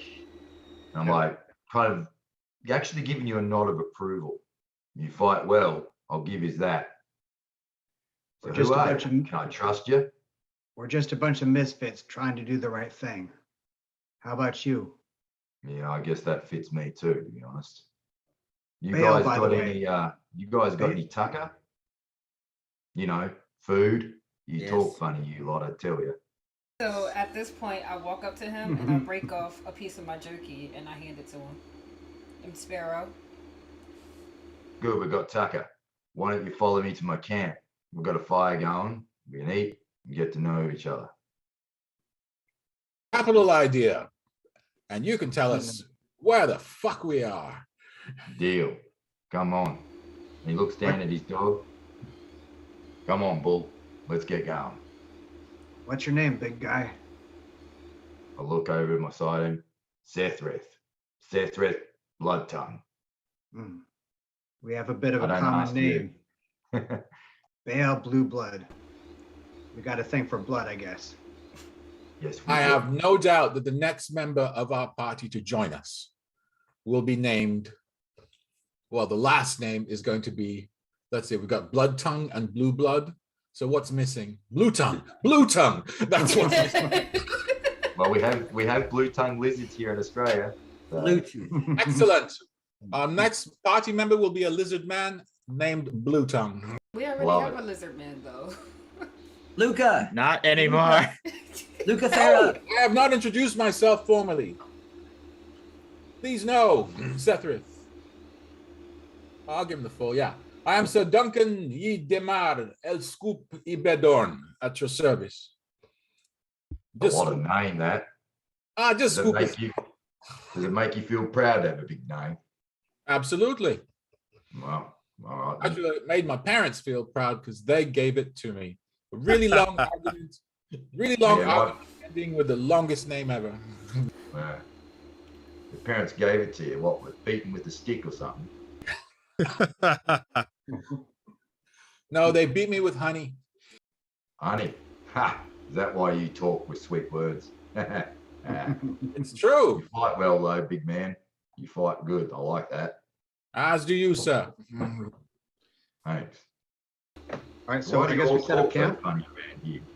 So Did while you guys- they're talking with a new party member, I call out, "Hey, Luca, Luca, What? hey, where you been? You missed the whole tomb thing." It's complicated. Complicated. Okay. Well, I'll tell you what. For your benefit, I've actually composed a series of limericks to describe our adventures in the tomb. Would you like to hear it? Can we walk faster, please? Only because they're from you. So very quick, Mako, before you do that, do we want to be setting up a camp and chatting more? And that would be a perfect opportunity for you to do that, unless you want to keep that between you and Luca. Great. Oh no, I'm more than enthusiastic for any audience, and I can start casting Loman's shelter or what was that again? Yeah, Loman's Hut. tiny hut. While We don't have to. We're going to our friend here's camp. He has a fire. Yes, it's not far. Yeah, Yeah, so- he's invited us to his home. Okay. And then When you we get to can- the camp, then I'll cast the Are Loman's you tiny sure? hut. Are we walking into like an ambush? Because I'm not one to judge on appearance, but you are scary as fuck. Okay? I don't think that he has lied to us so far. That Before is you, Well, such Johnny. a load of horse shit. You say that, and your best friend in the world is Bale. Yes, Please but me consider and Belle this. have been together for years. We've known Indeed. each other for Then years. you'll be the last person in the world to judge someone by their appearance. I mean, look at him. He's got fucking horns. Come on. You would Bale, you'd- no offense. I know you're a decent and wonderful. Oh, God. I will you'd- say, you'd- so far, everyone I've met with blood in their last name has been lovely. So Yeah. I'll have you know. They sure seem to cause My a lot of favorite it. and most wonderful experience with a girlfriend. She was a half-orc, so I take offense at this. All right, You this is die. actually true. Some of my best friends are orcs. Hey, And my best little, friends were pirates, but you know, to each to their own, right? I don't My like little- orcs. Don't trust them. my little bluebird, you'd expect that if he was one of the bad guys, he would look fair and feel foul, whereas he looks foul and feels fair. Probably And also smell I read his foul, mind. too. You're right. Oh, I'm sorry. I shouldn't have said that. That was rude of me. Yes, All right, because get it Dale all has a the point. time. Real villains look more like this. Oh yes, Scoop. We know you're the worst villain of the. We're just going to gloss over the I read his mind bit. You wait. You read his mind, Bell? Yeah, I didn't ask permission, but yeah. I didn't see anything. Are you all saying this in front of me? Yep. Yeah. I look at Bale. I look at Bale. Stay out of my head, blue boy. Warning taken. Now I take offense to that. I'm also blue, so do you have a thing against blue people? No. I have something against people that get in my head. I don't care what your color is. What do you mean, blue people? Well, I figured that was the right thing to do, was to come out with it, letting you know that I read your mind, allowing you to retort and get angry, threaten me mildly. Expected that. Fair enough. I won't do it again. Can I ask the question? Seth, right? Can I call you Seth? Seth. Oh, excuse me. My apologies, Seth Reth. Why are you out here in the woods? Why are we all here? I guess Well- we've all got something to find, don't we? Haven't found it yet. I mean, that's true. We kind of got teleported or gated or something. Something happened, and Ah. now we're here. But you look like you've been living here your whole life. I've If been you on my have. own for a while now. And I've been traveling these lands for a little bit, yeah. Must be on some sort of quest. Not really. What brings you here? You see, my kind aren't common. To be honest, I'm not even sure what my kind is. And normal folk don't react too well when they see me. Of course, judge me by my look. So you got to keep on your own a fair bit. Yeah, get my meaning. I can definitely get your meaning. And as I say that, you see my tail swish in the dirt behind me. You ever step on that? Once or twice. Nice. Anyhow, camp's just around the corner here. No family, no wife or anything. I ain't got time for women. Well, you know, You would judge by his appearance to try and compare him to anyone else that's had a lot of time with half orcs, that he looks pretty young for his age. You pretty young. If anyone's character has any experience being around half orcs or orcs, you would say he definitely hasn't even reached maturity yet. But it's hard to tell because you're 7 feet tall. 7.5. Yeah. Towers You're over all like of that us. kid that, you know, the one that we all remember from grade school who we used to play rugby or football with. And he was, the rest of us were 12 years old, and so was the kid, but the kid looked about 16 because he was a foot taller than the rest of us. Yeah. Bastard with the growth spurt, you know? Yeah. Yeah, he's one of those bastards. oh, So yeah, I'll we tell get you- to a clearing, I guess, and you'll just see it's maybe got a wall to it, one area to hide a fire, and it's just a regular old campsite. I'm assuming that's okay to do this, Tony? I put the fire in front of you, and you got your little can't sit on the screen. We also got a little sleeping bag there. That's Cool. showing that it's your camp. But the guy Regis, he followed you. He's like, wait, You helped me. There's some things, that I want to help you now. You look like, are you confused? How did you get here? I figured you'd be following us. Come settle down in camp. Thank you. Thank You're you. not in a hurry, right?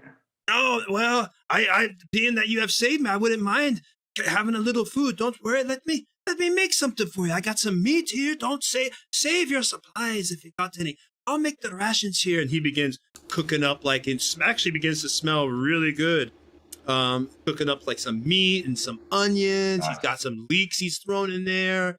He sprinkled a little bit of alcohol, make it, the fire jumps. I mean, this guy, you can tell he's a good cook. He may not be a genius because, but he knows how to cook. And he begins talking. Stay after all. You can stay if you keep cooking like that. Thank you, Mr. Half-Orc. Thank you. Thank you for saving me. I saw you give that, all of a sudden I got on fire though. But how did that happen? Was it with lightning or something? Or did they breathe fire? It must have been that hound. Probably breathed fire on me. Thank God I didn't die though. I don't have any burns. It's quite strange. Anyway, let me tell you about some things that keep you safe here. Look, I highly suggest, no matter which way you're headed, that the bridge that's right up the road. Hold on. There's a bridge right up the road. If you go, make sure if you're gonna cross it, you only cross during the day. My grandfather told me it's a dangerous place. You don't want to go there. The fields right below the hillside. A great battle occurred there, and some knight named a Walgar or something like that. I don't know. It might be. I can't remember his exact name, but he went down in the battle. Him and his men, and they keep. It seems like I've heard rumors that they keep rising. Most of the time, outsiders tend to be a little bit more interested in this place, and the spirits, whatever that seem to rise there, I think they're attached to the bridge. At least that's the rumor. I don't know. My grandfather actually told me one time he remembers a bunch of adventurers, much like yourself, came to fight the spirits because supposedly they have some great treasure. And but they spent the night near the bridge. They were never seen again. And he's saying this around the fire, even though it's nighttime. He kind of gets closer to the fire, like he's trying to tell you a scary ghost story. More recently, a foolish boy from a nearby village took a dare and spent the night at the full moon at the bridge, and his decapitated body was found in the morning. Well, at least you won the dare. Well, I could tell you to stay, and it's a full moon this night that we come in, so I highly not. In fact, one time, but the spirits aren't always, it's funny, they aren't always hostile. One time when I was a boy, I had me flock, and me wolves were being attacked. They were being attacked by wolves, and I heard this howling, and I was trying to avoid the wolves by driving the flock down onto the plain where the great battle had occurred. And the wolves followed, and I thought I had lost. I was scarier than I even was when I saw you. But then, just as the wolves were closing in on me, half a dozen golden figures in old armor strode out the moonlight and attacked the woods with their swords. I drove my flock back up the hill, and the wolves didn't follow. Since then, I've been down on the battlefield a lot, checking it out, many times grazing with my sheep, and nothing has bothered me. Still, local wisdom tells me, the battlefield belongs to the spirit, and when any moon shines overhead, good Ringo has followed that wisdom, except for that one time in their youth. So as I was saying, if you want to go, it's being that you saved me, I want to make sure you stay all right. And if you were to have made camp there, God for help you probably never would have been seen again. I highly suggest you avoid that bridge at all costs. I know you might be thinking that you could pursue that treasure that those other adventurers were going after, but I'm telling you, it ain't worth your lives. I've seen these things. They all dressed in plate armor, carrying glowing swords, powerful indeed. So you're saying, I heard you say something about treasure. Blah, blah, blah, blah, blah, blah. Well, I suppose if that's all you heard from the tale, the treasure, And but And it- I'm It's- actually all for avoiding this place. I got no interest to go in there. what? Get the. Do you get not? the- Are you not seeking tales to tell, Sir Bod? Undead though. I mean, not my favorite thing to contend with. I I've like never. to have minds that can be influenced one way or the other. Well, we just fought a bunch of mummies. It's not like we don't have any experience with the subject. Shit, we just fought a mummy lord. Yeah. I mean, come on. What could be worse than that? Oh, Regis. speaking of which, hey Luca, do you want to hear our grand tale of defeating the Mummy Lord? I've been waiting. I mean spoilers, but okay. All right. I mean, you're here. All right. Is everyone ready? I'll start pouring out some ale to everybody as we prepare for our limerick here. and Ringle is serving the food, and he's waiting eagerly to hear a bard. Oh, I love bards. Go, please. I'm stitching up my shoulder as you're doing it. So, Silhouette vanished from sight, deciding she'd rather not fight. She then took to reading while teammates were bleeding. At least she steals jewelry, all right. Now, Duncan, he also was there, confusingly swinging at air. Though Sir Scoop was the guy with some sand in his eye, why wait when you've sword swings to spare? Sparrow, I think now understands that she shouldn't be manacling hands. Think she has to admit mummies will not submit to shackles when they can be sands. Well, we were all in a tight spot, and healing was needed a lot. Think a bard would be versed how the undead are cursed, so don't waste spells on mummy rot. Bale Blue Blood near won us the day, in a sort of inspiring way. With real poise and true grace, every blow to his face, and I burnt the Lord Mummy away. And so the vile Mummy Lord fell, but not by a weapon or spell. And then we mere mortals flipped through some weird portals. All in all, I'd say things went real well. Thank you, thank you, thank you. Yay! Oh, that was wonderful. Hey, do you know the tale of the flight of dragons? Oh, I love bards. I have to tell me wife that I saw them when I get back. That does remind me. We left a huge chamber full of treasure. No, it was all fake. Not in the mummy room. Yeah. Not the Mummy, right? Yeah, Actually, that you treasure was dumped out in the portal. We need to go back there. Like, Yeah, we do. like now. I forgot. y'all walked away, left down the ground. All right. It's 10 o'clock. So we had a nice song to end our stream. So where we're leaving at now is you're gonna go back and get the treasure. Ringle, y'all are eating and being entertained, and he's told you about the bridge and all the history of it and everything else. So we will come back and you can decide what y'all want to do over the course of the next 2 weeks. Are y'all gonna pursue this adventure, what's going on at the bridge, and see what these things are, or what is there? Or are you gonna continue to Arabelle? Are you gonna head to Immersea? Or maybe you'll just head east and go to the nation of Sembia. That's if you like merchants counting, gold coins in their eyes. That's basically what's in there. Or you There's could go one thing north. I'd like to do, though. Oh yes. I've been carrying around my dead uncle corpse for Oh, a yeah. long time. And I was hoping to taking him back to his bones back to Badera so he could be interred in the family crypt, but we're so far away, and this seems like a nice place. A friend Half-Orc, do you mind if I bury my uncle here in your forest? Oh, I don't actually own the forest, and You're I wouldn't mind. All right. you are in the Holak forest, by the way, just to let you know.